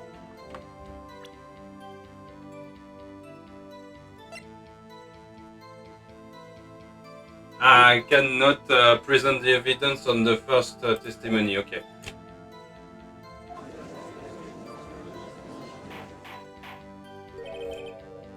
Oh, you like that? That's my hard evidence. No, that's not. Before we begin cross-examination, I have a question for you, Detective. Your Honor, why didn't you testify about this vital piece of evidence the first time?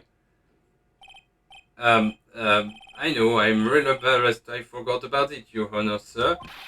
Try to be more careful. Very well, the defense may begin its cross-examination.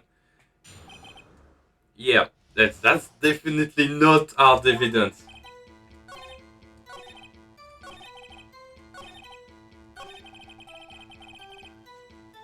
And then...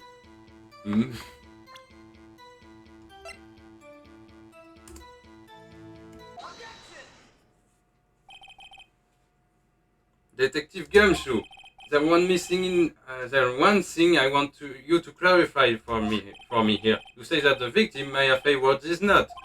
That she was accusing the defendant, Maya Fey? That's really what you're saying? What?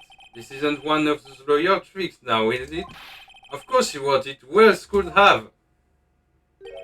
You have it backwards, detective. Backwards? The victim is the only person who absolutely could not have written it. This is a report from your department, detective. Immediate death due to a blow from a blunt object. And there! There it is! She died immediately. But no butting your way out of this one, detective. Order!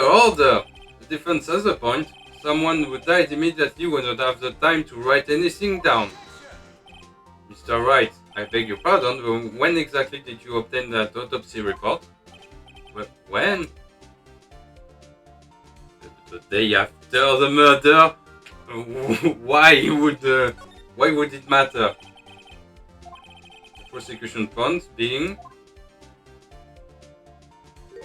that autopsy report is outdated, Your Honor. What? A second autopsy was performed yesterday at my request. Death was almost immediate due to a blow from a blunt object, but there is a possibility the victim lived for several minutes after the blow. I received this result this morning. No way! Your Honor, it's quite easy to imagine that the victim did have time to write Maya. Ah, of course! I see. Damn you, Hedgeworth. I should have known you'd have something up your sleeve. Why, Mr. Wright, you look shocked. Something you want to say?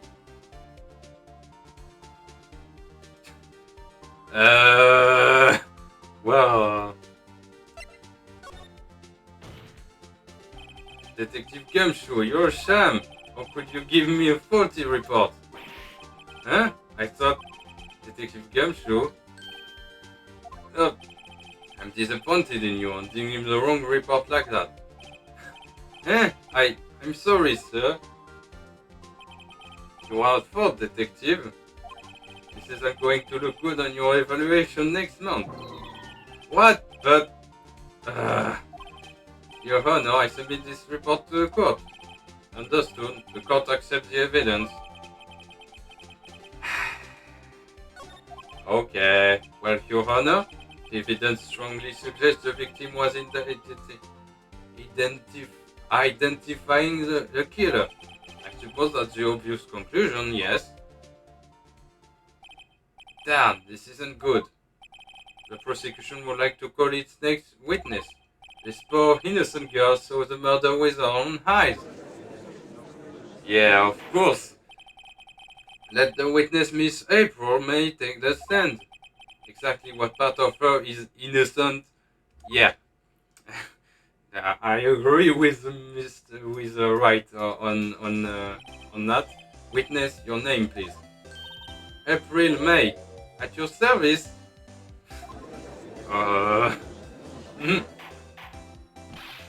Order. An introduction should not require any reaction from the crowd. The witness will refrain from wanton winking. Oh, yes, Your Honor. This is not good. She's already captured the heart of every man in this courtroom. Tell us, where were you on the night of September 5 when the murder occurred? I was in my hotel room. I checked in right after lunch.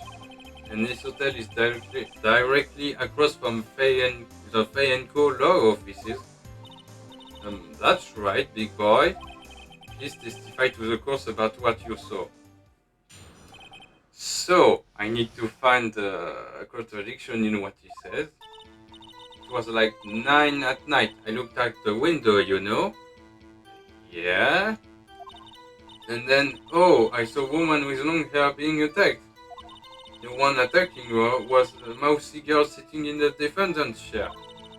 And the woman, dodged to one side and ran away. But that girl, she caught up to her and she hit her. Then the woman with the long hair, she kinda slumped. The end. That's all I saw. Every little bitsy witsy. Wing. Oh God. Huh. Well, Your Honor, I see. It is a remarkably solid testimony. No, it is not. What the fuck do you mean? I don't see a need to trouble the witness any. Wait, Your Honor. Yes, Mr. Wright. What about my cross-examination? I thought the witness testimony just now was quite firm, didn't you? Mr. Wright, I understand you were Miss Mia Face understudy, were you not? You must know our techniques well.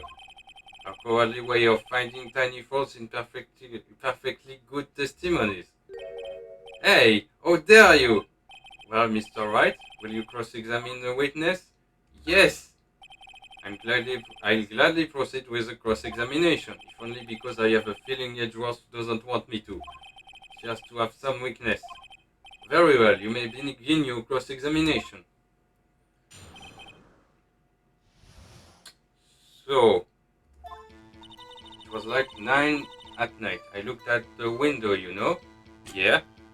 I want to see, is there any evidence that can make problem? Yeah, all the conversation, yeah. Flashcard. The murder weapon. Alright, found in Mr. May hotel room, the wiretap. Department store receipt with letter written in blood in the back. Flopens, the murder scene. Yeah, so I'm not sure I can see anything there. I think I have to press, but where? And then, oh, I saw a woman with long hair being attacked. Yeah. The one attacking her was a mousy girl sitting at the defendant's chair. Then the woman, dodged to one side and ran away. Ran away where? What the fuck do you mean? She dodged? Dodged what? Well, the attack. Please continue your testimony. Oh, but that girl, she got up to her and she hit her. Yeah.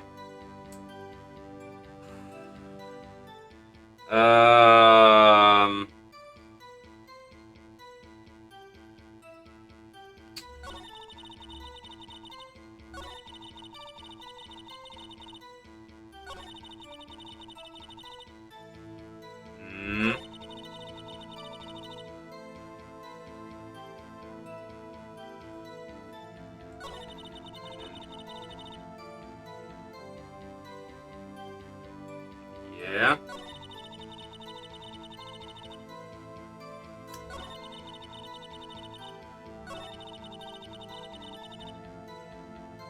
Well, I don't see. Yeah. Well, I see. First of all, she had a girl's physique, and secondly, she was small. Who else could it be but her? She has a point. Well.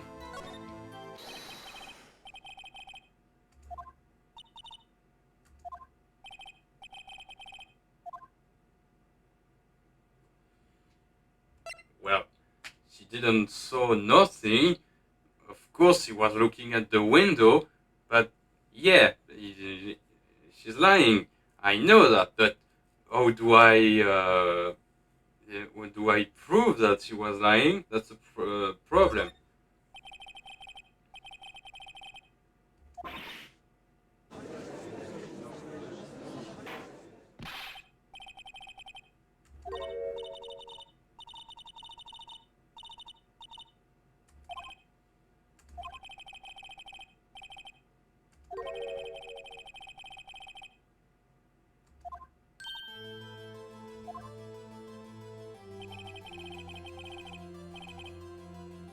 Yeah, no one wears clothes like this on a daily basis, except her.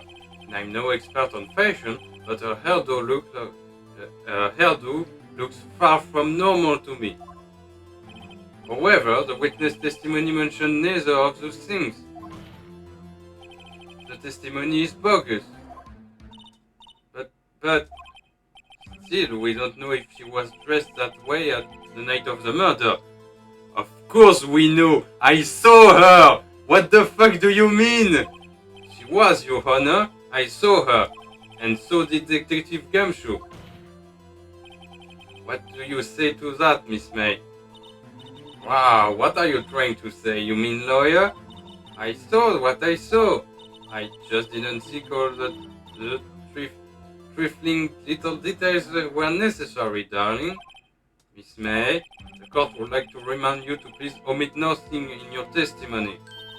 I'm sorry, Your Honor. I'll be a good girl, I promise. Your testimony again, if you would. Damn, I almost had her.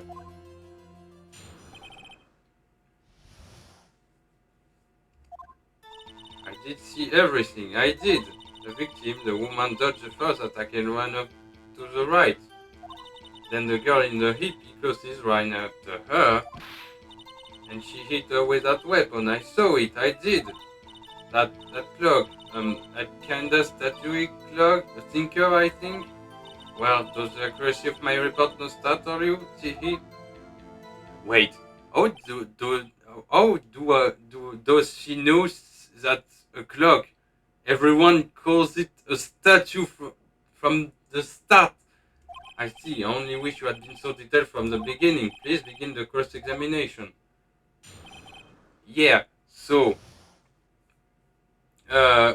wait, I need... The victim dodged the first attack and ran off to the right. So I need to see... I need to see that. Yeah.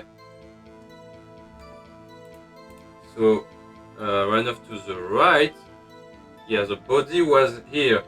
So... yeah, I guess it checks out. I can't use that, I think. But yeah, everyone says it's a statue.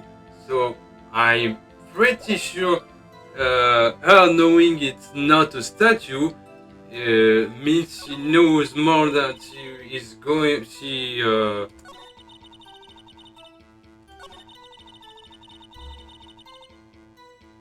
And yeah,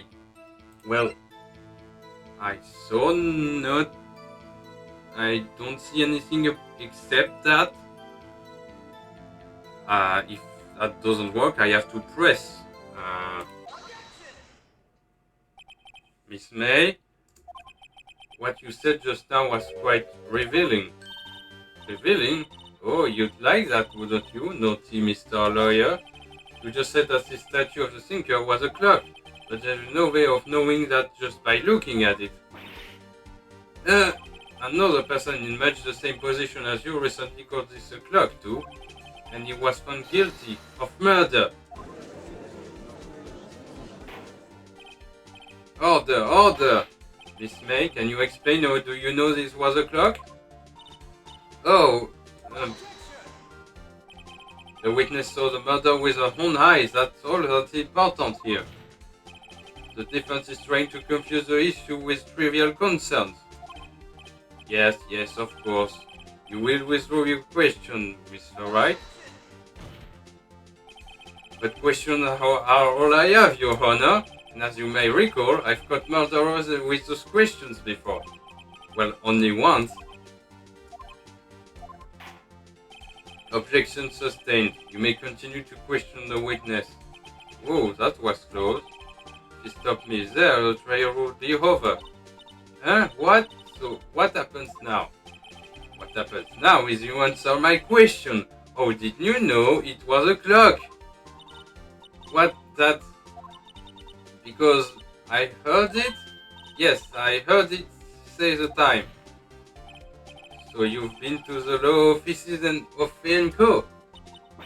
No, hey, I didn't say that. Why would I go here? I heard it from my hotel room. What? That's stupid. The law offices of Fenco, where the murder took place, is very close to the hotel. She could easily have heard the clock. Well, Mr. Wright, are you satisfied? No, I'm fucking not! It's from you can't hear a fucking clock from across the street? What the fuck do you mean? No, Your Honor. I can't give up now. I'm not satisfied because it couldn't have rung. Yes, of course it couldn't, because yeah, there was nothing inside.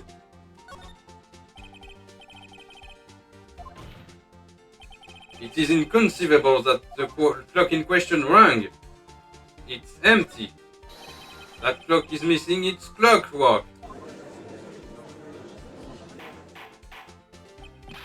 How could you possibly? Just take a look, right now. Oh, see anything interesting, Your Honor? It is as the defense says. This clock is missing its clockwork. It's quite empty. Mr. Wright, would you care to explain to the court the meaning of this? It is as you can see. The clock was empty. It couldn't have rung. Therefore, this witness is a big fat liar. Fat! Well, Miss May?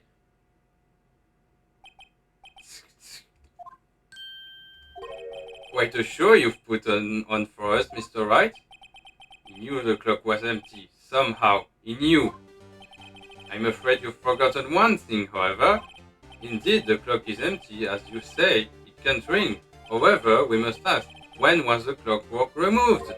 If it was after the witness of the clock, then there is no contradiction. Yeah, but I have proof it was before, because Mia said it. You know. That's true. That is a possibility. The clock might have been emptied after she heard it. And that is exactly what happened, Your Honor. No, it did not happen like that. Well, Mr. Wright, can you prove when the clockwork was removed? Yes, I fucking can! Oh, impossible, of course. No, not impossible. I have proof. What? Wasn't it you who told me proof is everything? Well, I was listening. And now I'll show you the proof you like so much. The evidence that proves when the clockwork was removed is of course Maya's cell phone, because there was a conversation where she said she had removed the clockwork to put evidence in the statue. Well, not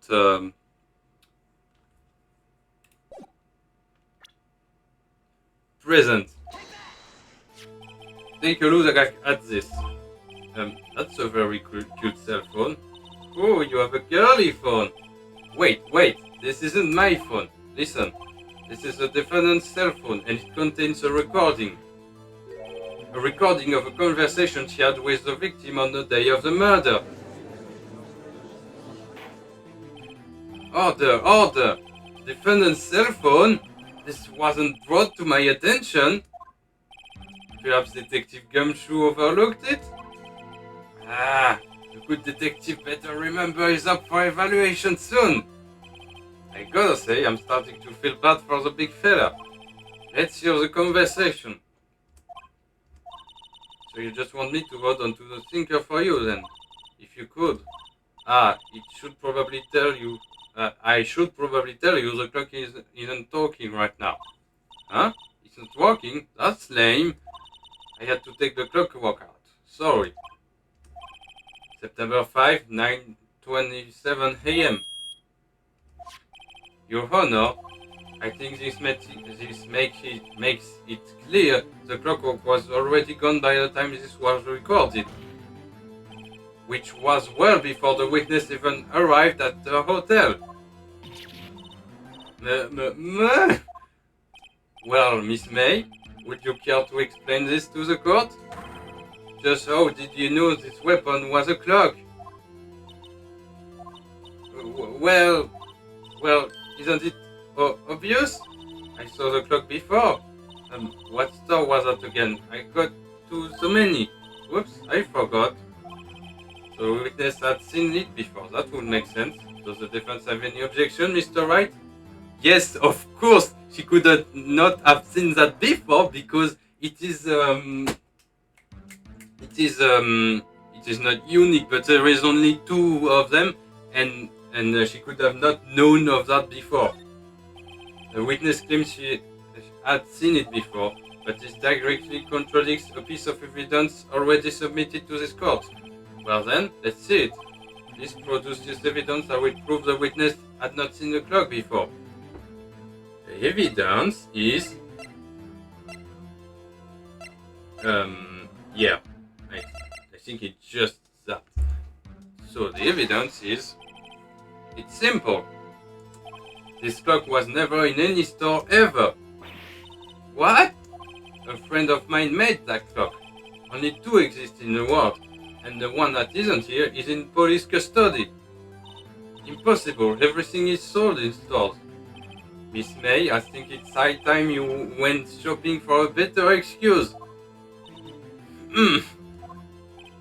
Oh, excuses not on sale today? Oh. Ah! What? What's it to you, porcupine head? That stupid clock doesn't matter, okay? She did it, and she should die for it. Die! Whoa. Let's not get ahead of ourselves. This is a court law, and the witness will remain calm. Hey! Oh! Silly me! Did I, lose it? I guess I did. Scary. Miss May, let me ask.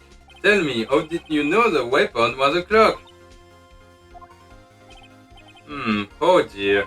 Does the defense have an opinion on this behavior? Okay, this is it. Yes, Your Honor. Allow me to explain how I see the truth of the matter. Mr. Prilmay, you knew the weapon was a clock because... that you held it. I don't see anywhere anything that could mean she had heard about it. Like, this is familiar territory. I just use the same approach as with Larry. Miss May held that very clock in her hand. Mr. Wright, when was it? When she used it to strike the victim. When else? No, Phoenix. No! That was stupid.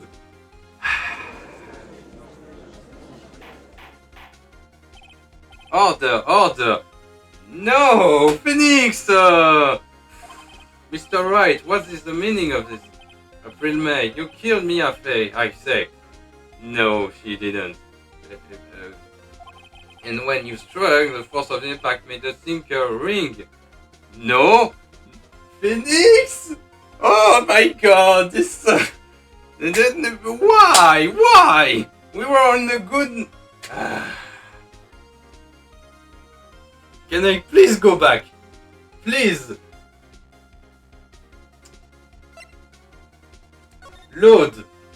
Yeah, I'll go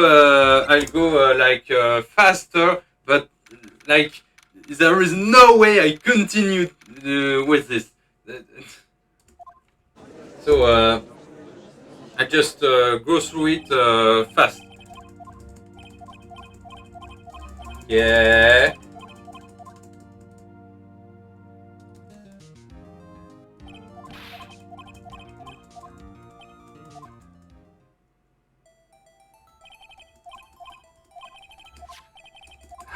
Yeah.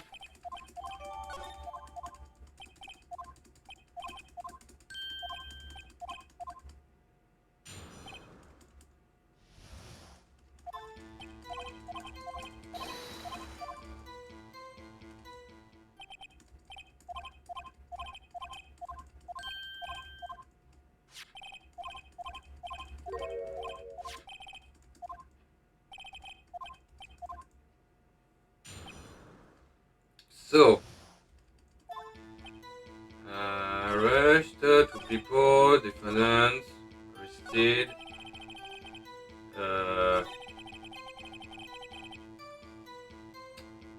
Uh, what was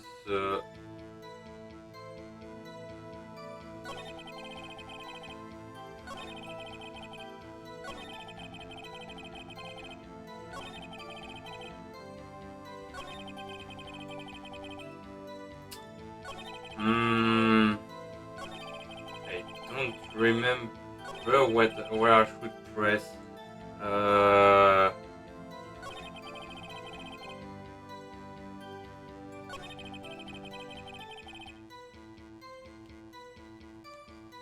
I think it's there.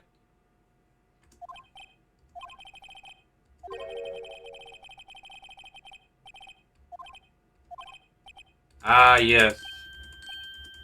That's a good. Yeah.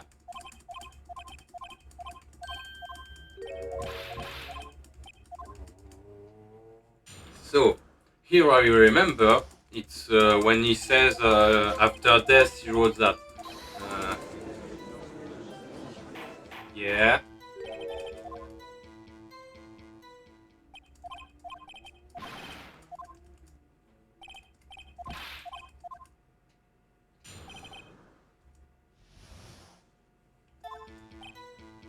Yeah. Memo. Yeah. Like this. Yeah. So no, that's not it. E.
All right. So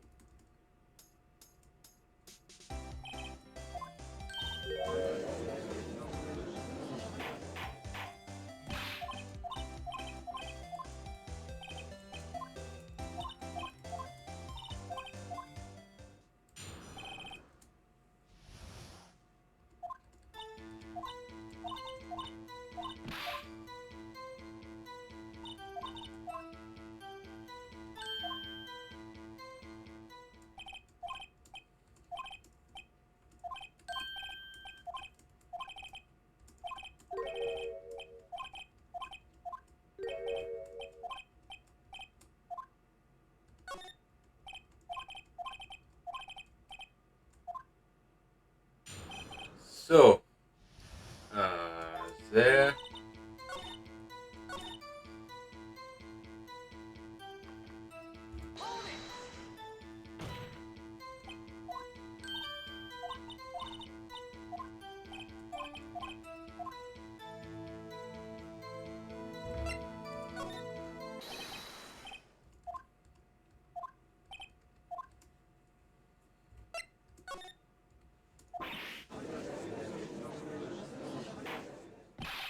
All right. Well. Uh.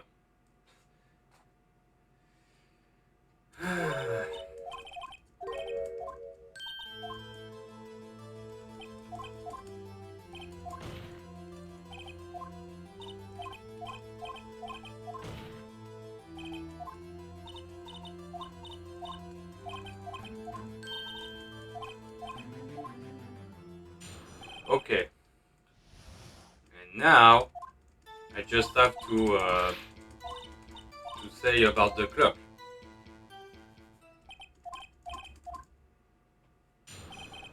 Yes.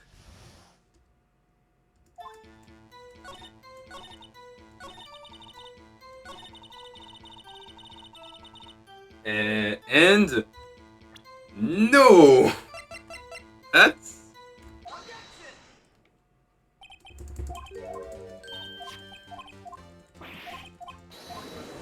yep. So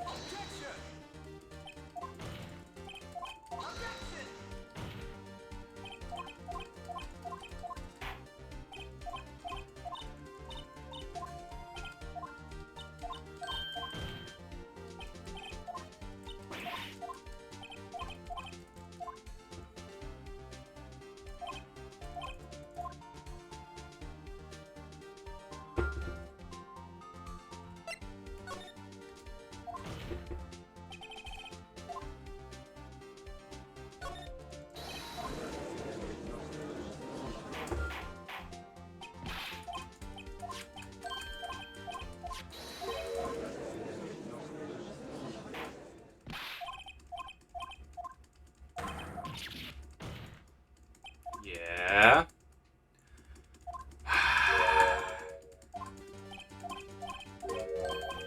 I have proof. Let me go back where I was. Oh.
So here is that.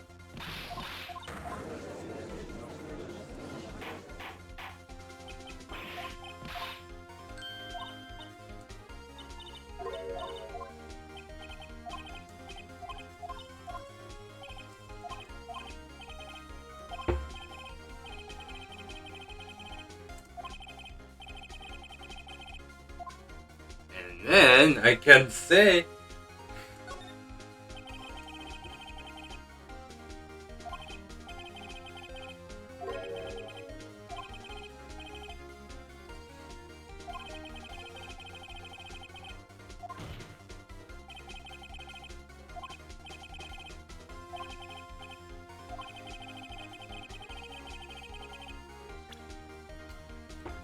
well, there is nothing else than that, I guess.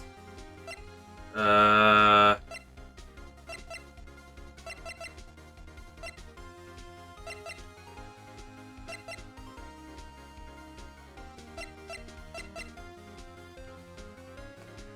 don't see anything else that could answer my question that could be considered as evidence.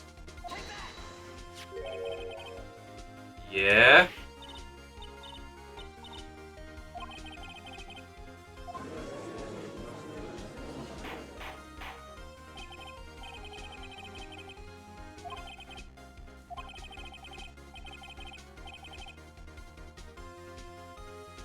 Uh,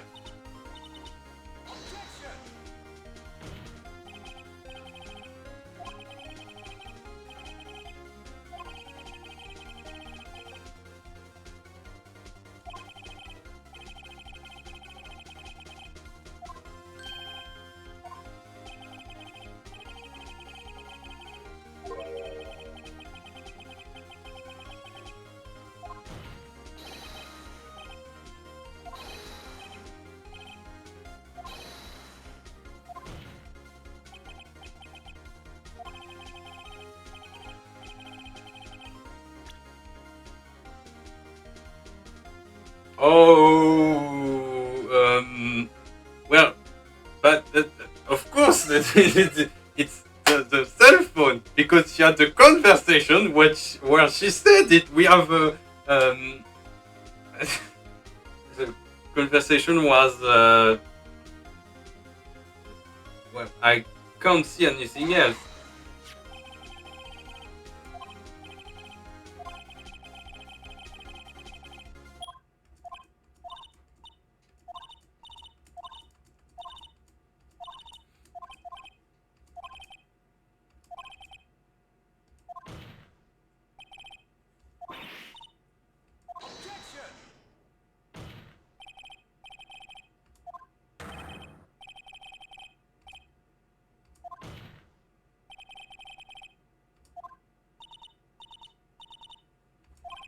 Witness, answer the question. Did you tap her phone? Yeah. Of course. Miss May.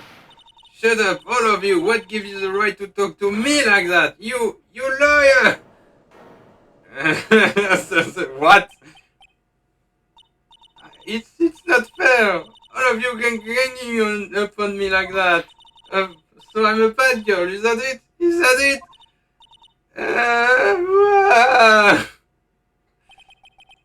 That did it. The court seems a real mess up, real May now. Now to deal the final blow. Well, why the wiretap? Because you did it is not is stupid. Like, no, she didn't.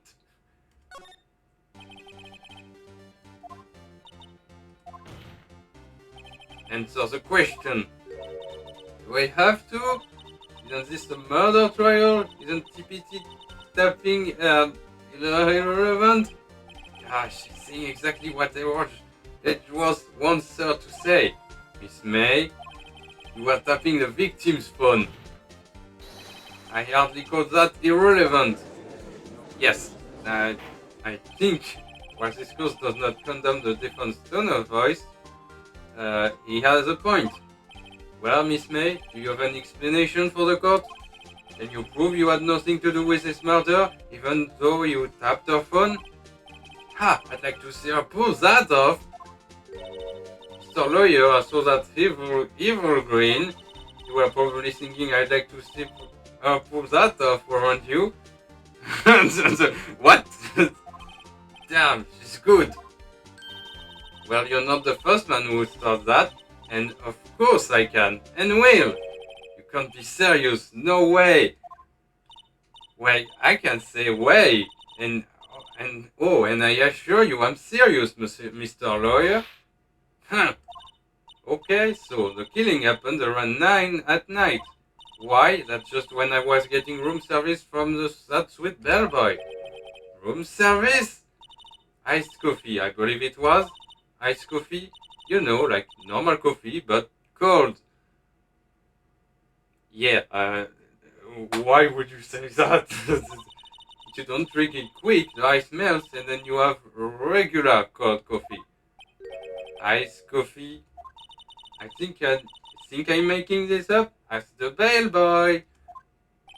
Ergo, the witness was not on the scene at the time of the murder. But we know that!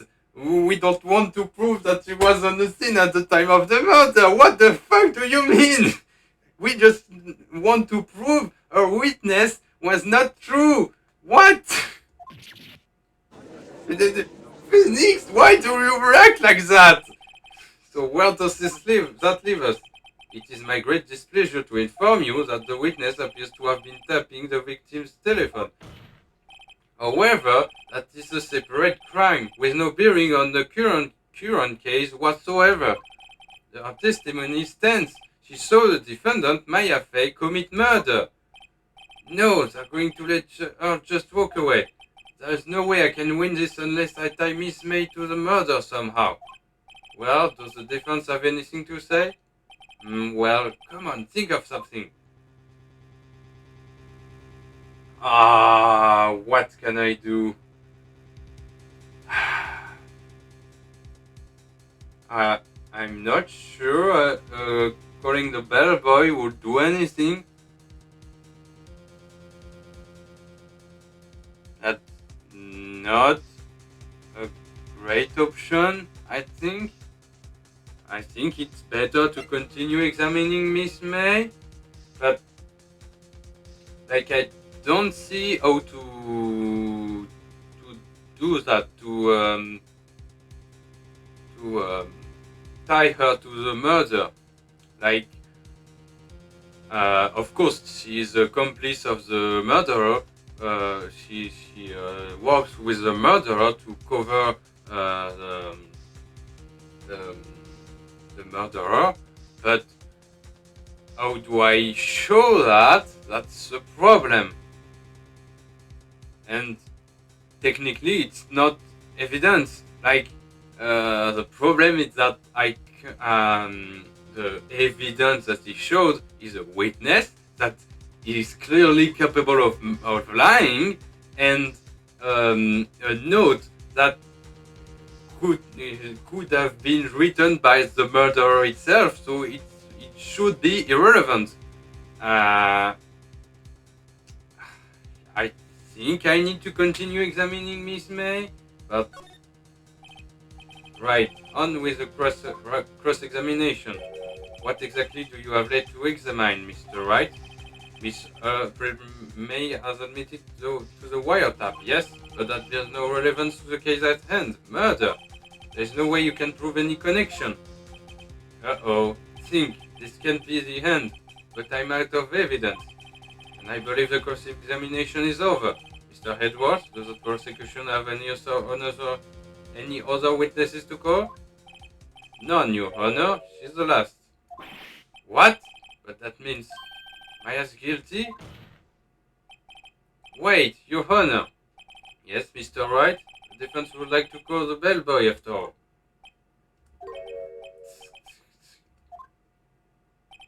As I thought.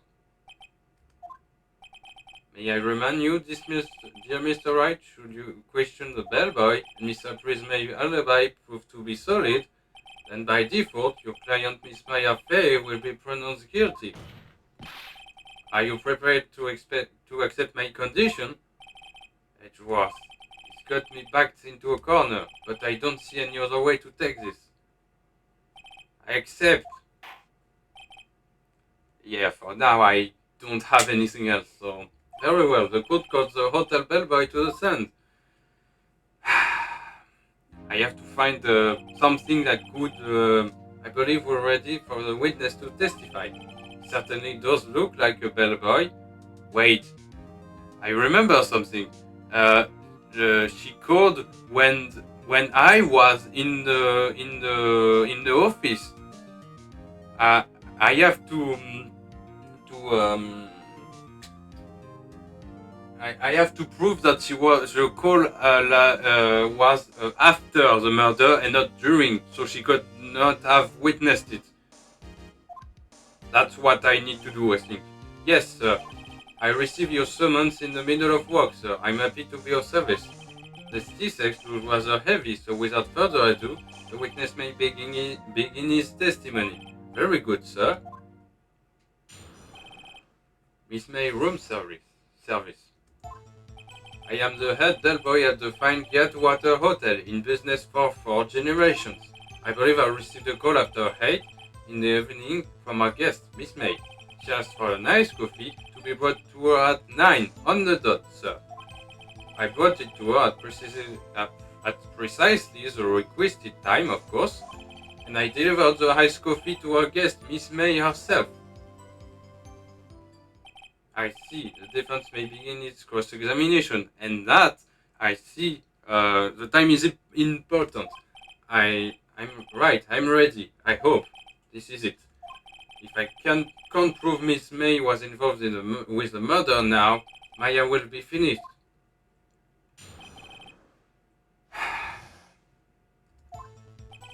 I am the head bellboy, yeah. So I'll see about the tab. Let's see. Is there any proof that could conversation?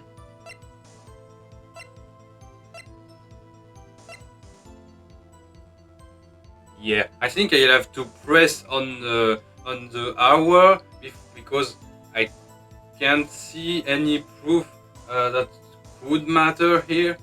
So let's go back. I think I have to press on the hour.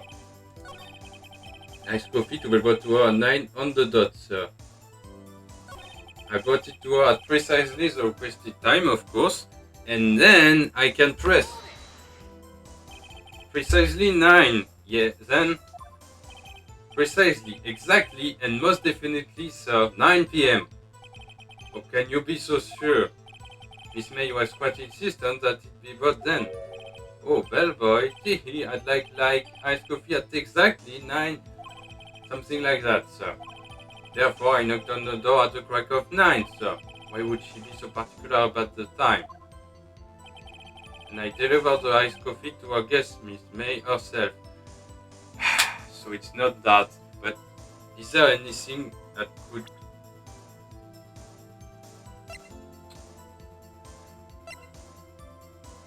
Chief and Maya?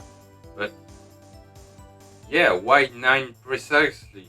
That's strange, but I don't see anything that could...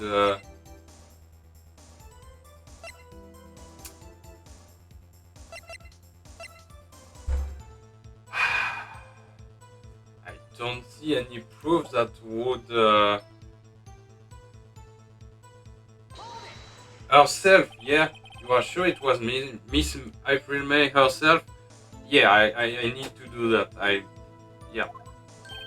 Absolutely, sir. Absolutely. Yes, sir.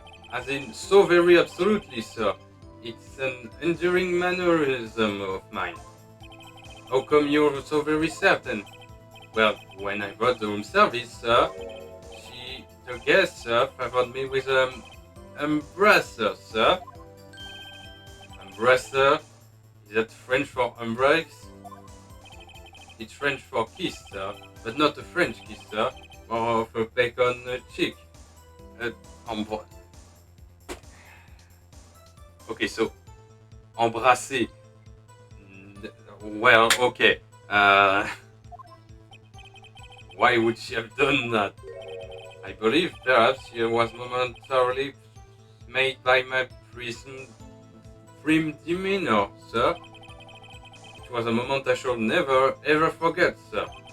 Sounds pretty fishy to me. I think our Miss May was up to something and wanted the bellboy to remember her. Yeah? But she said she called at precisely 9. What the fuck are you waiting for? It's no good. There is nothing here. Is that it? Finally, you understand. This bellboy has absolutely no reason to lie. Now, if you have any decency, you will end this rather tedious cross-examination here. It was a bit tedious. The witness may leave the stand. I can't let this happen, can I? Protest.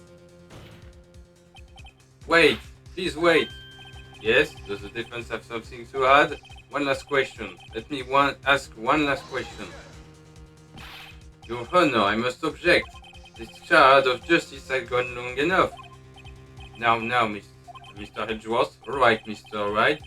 I'll give you one more question, that's all. Okay. This is really it now. This is my last chance. What do I ask him about?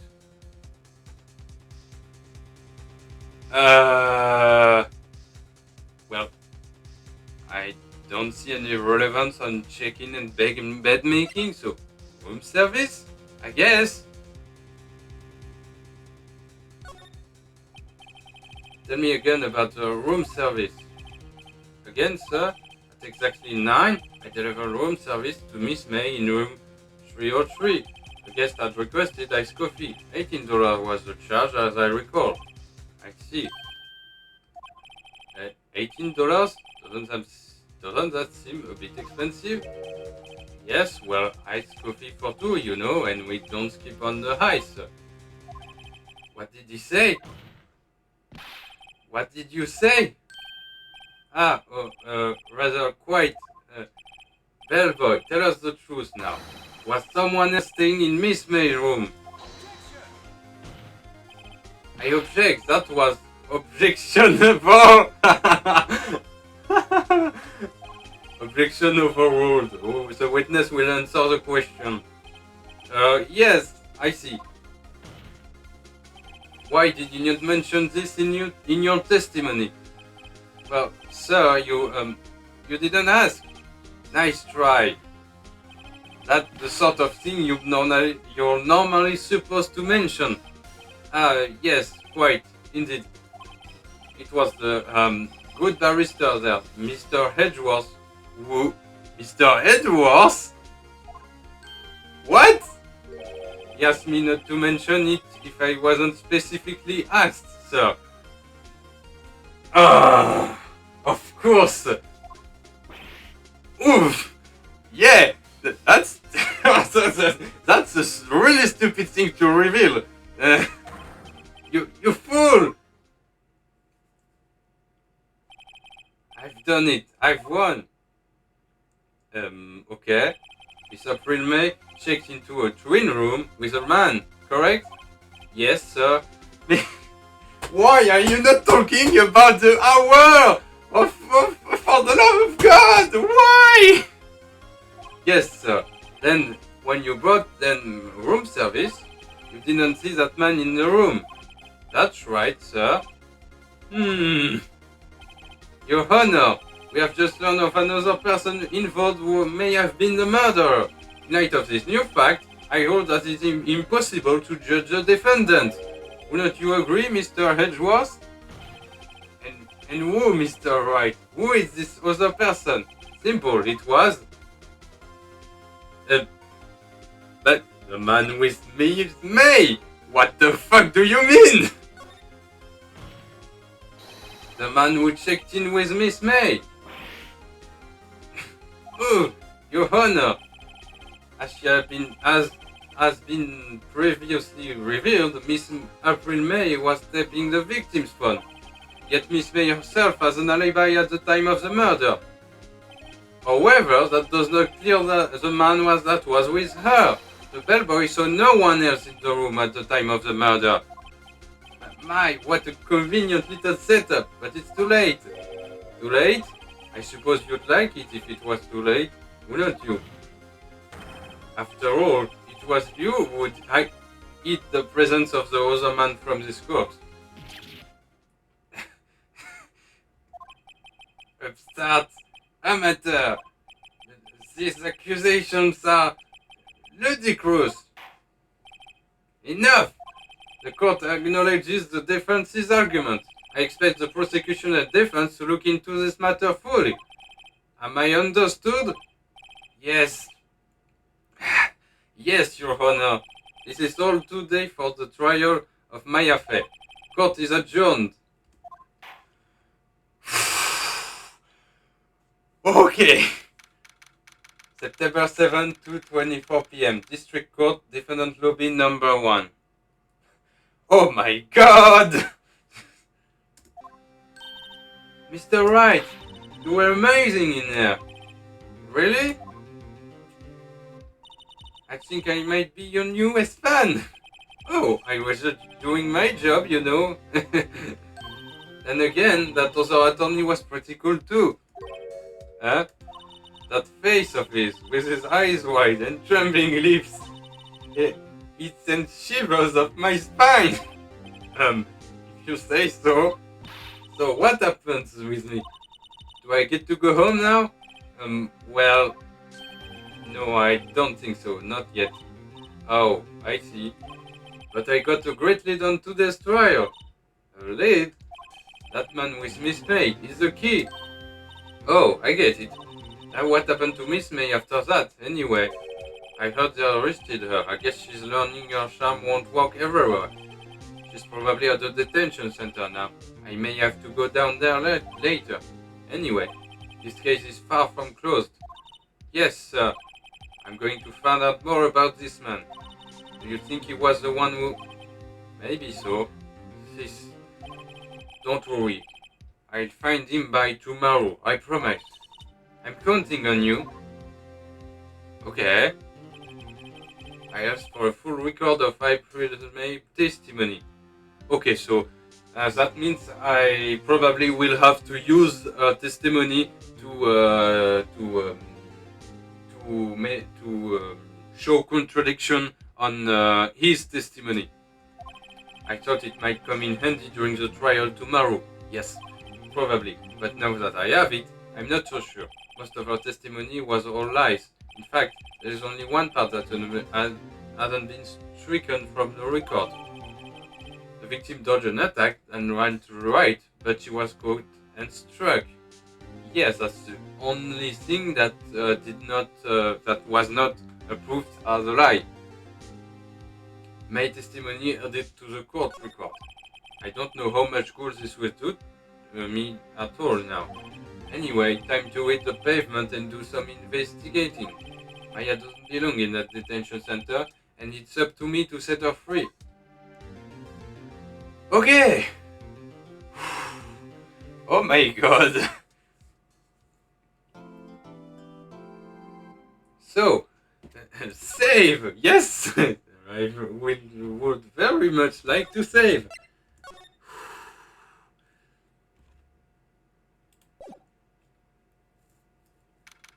September 7, 3:11 p.m. Detention Center, Visitors Room. Well, hello. I didn't expect anyone to visit me in such a dank place as this. It's really quite moving. Not! You stinging lawyer! I hope you die! Have you come to laugh? Yes, laugh at the fallen Miss May? No, not really. There was something I wanted to ask. Unfortunately, there is nothing I want to be asked. Haven't you done enough questioning, you spiky head? Here we go again. Please, you're scaring the security guard. So, what is it you wish to ask me then? For starter, how did you get to be so totally whacked? So, let's talk. That man. How about the man who stayed with you in your hotel room? Can you tell me about him? Where is he? Come on. No way, Rosé. Maybe if I had something to get her to talk. Yeah. So I need to find something, but what? Obviously it's Mr. White, but why did you place a wiretap on Mia's phone? Oh, when you say it like that, it sounds so cold, so criminal. Because it is! Taping people's phone is a crime, Miss May. Oh, and I suppose you learned that in lawyer school, No, I learned that in everyday life. Like, everyone knows that. Creep. This woman is impossible to talk to. Yeah. Say, why are you so angry? I mean, you don't look like a bad person. Oh, that does it. Bottom feeling scam stalking lawyer. Bottom? I can't tell. Does she have a thing against lawyer or just against me? Okay. So no. Well, is there anything that could make her talk? No, I don't think. I have to go somewhere else.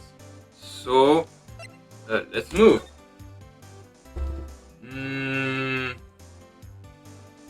At the hotel, maybe I would find something in her room, but I'm not sure. Is there anything I could see in Fay & Co. law offices? Well, there is her handwriting. We could prove it was not her, but like it would be hard to prove. Let's go to the hotel. September 7, Gateway Hotel, room 303. Ah, welcome, sir. Quite a performance today, if I dare say so myself. Oh, thanks. Sorry for putting you on the spot like that. No, not at all, sir. Your efforts today can only help the Gateway's rep, as I say. Huh? Rep? Yes, our reputation will swell as the hotel where the murderer used the wiretap. We can charge a premium for the room, of course. It will be great for business, sir. Oh my god! Whoa, whoa! Miss May hasn't been charged with murder. I too will become famous. The bellboy who brought the murderer, Ice Goofy. Oh god! Why do I feel like we're both stuck in the same bad dream? So, what you are a honor guest. Please let me know if there is anything I can bring you. What? Why? Miss May. About Miss May. Oh, her? Sir, not to boast, but I knew the moment I saw her, she'd do it, I said. Do what? I'm starting to think the most suspicious person here is this guy. Yeah! What? What the fuck does this mean? I wanted to ask you about the man who was with Miss May. Ah, yes. He struck me as a real lady killer, if you'll pardon the expression. I knew it from the moment I saw him, sir. Yeah, a lady killer in quite the literal sense. He and I are on the same hill. We both carry the scent of danger. What the fuck does it mean? There we are in total agreement, Mr. Psycho Bellboy. Yeah? If you had a photo of that man, I'm quite sure I could identify him.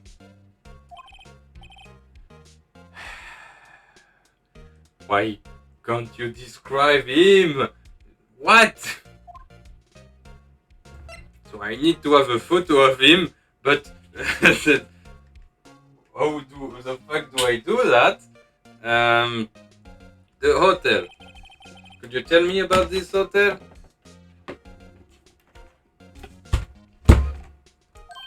Absolutely. And on that subject, I have an excellent idea, sir. Currently, this hotel is known as the Gatewater. I propose that we have a subtitle. A subtitle? The Gatewater Hotel. Murder Manor. Why? Well, what do you think? Sounds great. Whatever floats your tea set. Why? Why? Well, can I examine? Is there something more to see here? Well, I already saw that. Huh? There's still a screwdriver stuck in that drawer. Ah, please leave that as it is, sir. That's the drawer of terror, hiding place of the murderer's wiretap.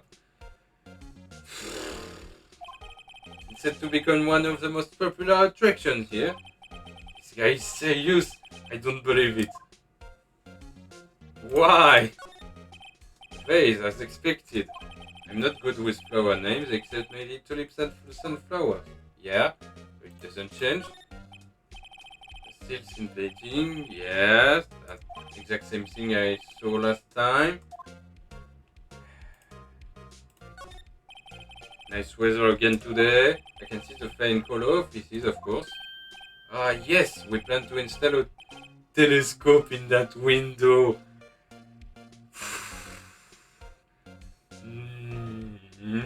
I'm pretty sure that's illegal. Just $5 will earn you 3 minutes of view to a kill. There is nothing to see. The room was. In fact, the room is in a normal state now. There's nothing to see. There's no evidence left of the murder. What the fuck, bro? That. Just kidding, sir. Yeah, just kidding. By that look in his eyes, I'd say it was more than serious. Yeah. That's the problem. The bottle and 2 glasses rest on the table. Why isn't he cleaned this up by now? I beg your pardon, sir, but if you could please refrain from touching those. It's part of the decor. I call it the last drink before murder. Yes. We'll be famous, the talk of the hotel industry. Oh my god. A simple bed. It's been recently made. Nothing eye-catching here. Yeah. So, I have nothing to talk. Is there anything I can present him that could... No. So, move. Let's go to Fencolo offices, I guess.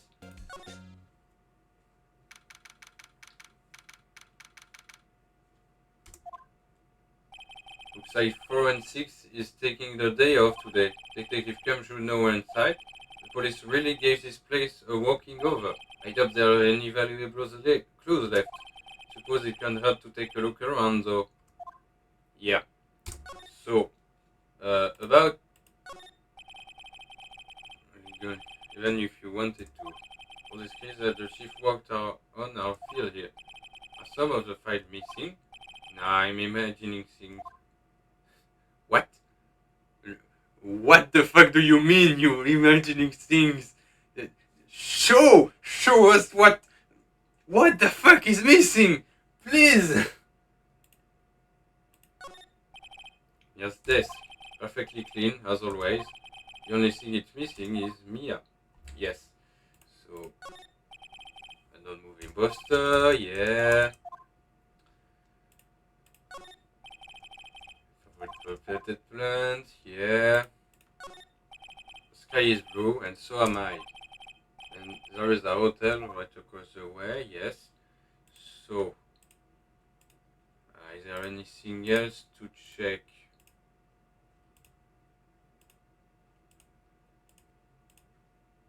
I don't think so. Maybe I should go back to Grossberg law offices. Maybe he has something to say to me. Wait. Maybe Edgeworth tried to pressure him into not taking the case. Let's see. Looks like Grossberg is out today. Again, maybe he's avoiding me for some reason. A photo? That's pretty interesting. What's this? Old photos? Those two are lying here. There are two lying here. Something had been written in pencil on the back. DL6 incident, exhibit A. DL6 incident, exhibit B. Let's take a look at this. I'm sure I've seen this person somewhere. Yeah, I'm pretty sure it's Mia's and Maya's mother. Perhaps I'll borrow this photo. I'm sure no one will miss just one little photo, and it might be a valuable clue. I'll take it for now. Photograph quietly added to the court record. And yeah, so there is that. The photo lies on the desk. Maybe I should switch it with the one I took. Oh, okay. So I have to take that, and let's see. I'll go see the bellboy. I think it's what it is called, and then I'll go back here to put the photo back and have the mother of Mia and Maya.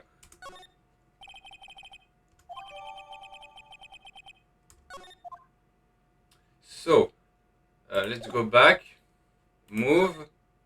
Gatewater Hotel. Present.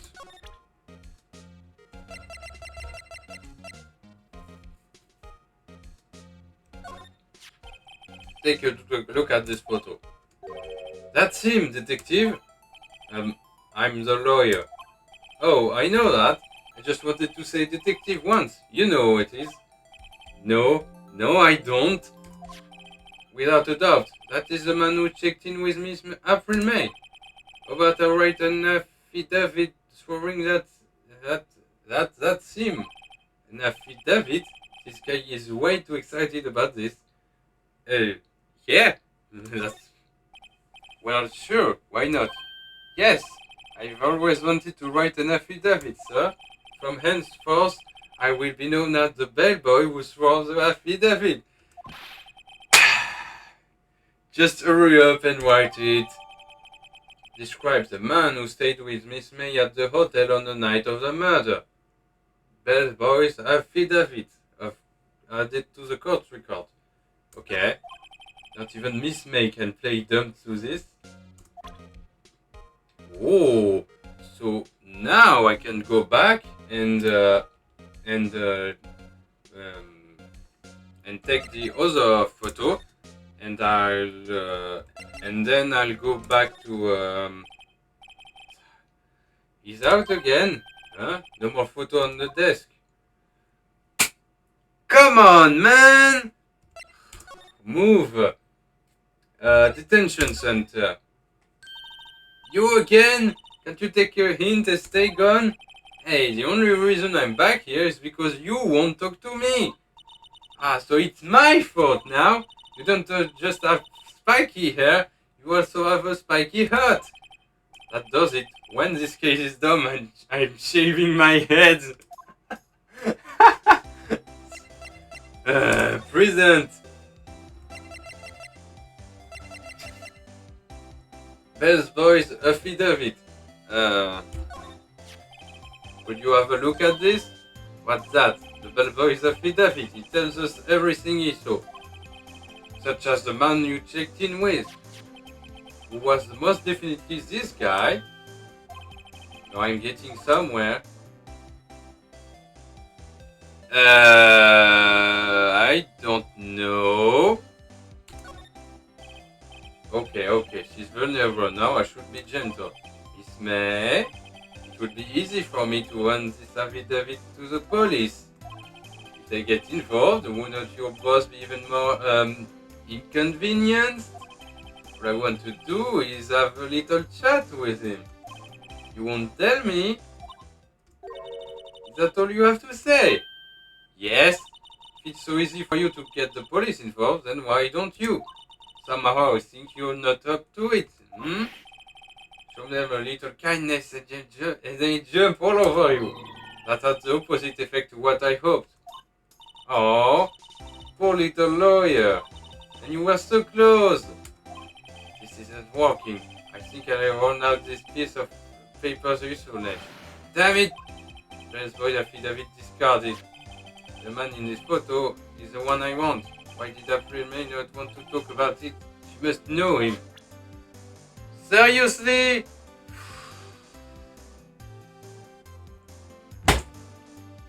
For the love of God! Can I...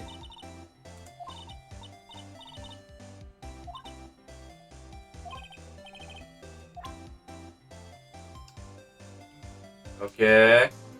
Is there anything... That man.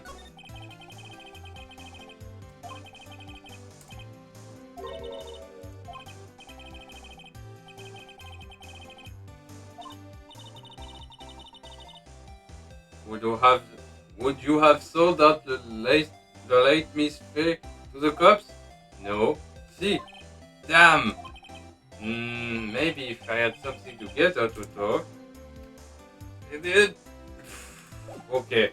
I think I have to go back to to the hotel and the bellboy seems to be out. Huh? The sound of water coming from the shower. Da-di-da, money making, I got the money making blues. Someone seems to enjoy washing the showers. Yeah? What?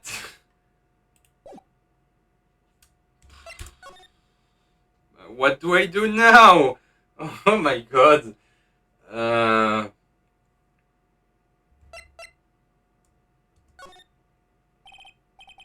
This is getting ridiculous. Where the heck is that loafer? Ahem. Ah, that old familiar clearing of the throat. Aha, you again. Hello, Mr. Grossberg. Well, you were quite the thing, my boy. Excuse me? The trial. You was there? Reminded me of myself when I was a youth. I guess something got passed down through me, yeah? Maybe? It brings back memories, it does. Ah, the days of my youth. Like the scent of French lemon, you see? I apologize. It was all a bit too much for me, my boy. Seeing you today, I appreciate the reminiscing, but I'd much rather you gave me some information. Okay. Well, I have. Well, Wait a second. Wasn't there a giant painting hanging up on that wall? Yeah, it was a painting of. Uh. Fisherman, I guess? Wasn't it? It wasn't a very memorable painting. What?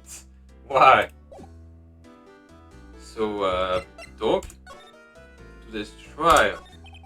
So you came to see the trial? Yes, I did. Something was bothering me all last night, you see. I could not get a wink of sleep. Really? What was that? Well, you see, just your sister, that poor girl. My boy, I owe you my thanks, truly. I don't know what I would have done if things had gone poorly for the girl. If you were that worried about it, why didn't you offer to defend her? I asked before, but why did you refuse the request for defense? I think I have a right to know. Right, Mr. Right? No, I'm sorry. Just, I need more time to think about it, my boy. He does seem troubled about something. Maybe I can find something that will inspire him to talk. The painting? The other day I'm sure there was a big, pretentious looking painting on that wall. Pretentious looking? Well, you know the one I mean. Anyway, where did it go? Yes, well, I got rid of it. Got quite tired of the thing, really. I sold it, you see? Yes, that's right. Sold it? I'm not sure I buy that. Wasn't that painting rather important to you, sir? Did something happen? I don't see how it's any of your business. Please, speak no more of that accursed painting. I didn't... I... Mm, okay.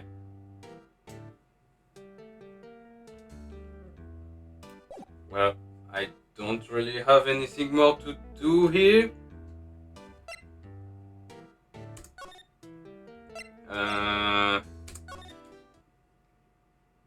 So no.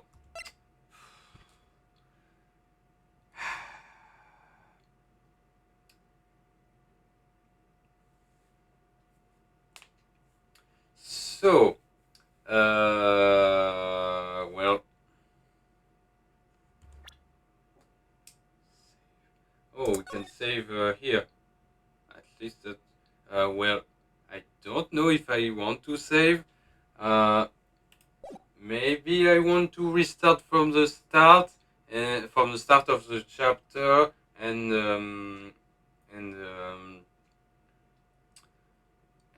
next time I'll push her instead of being gentle with her. Yeah, I think I'm not going to save. So I'm going to stop here. Uh, Thanks for watching, and yeah, see you next time. Uh, so yeah, bye bye.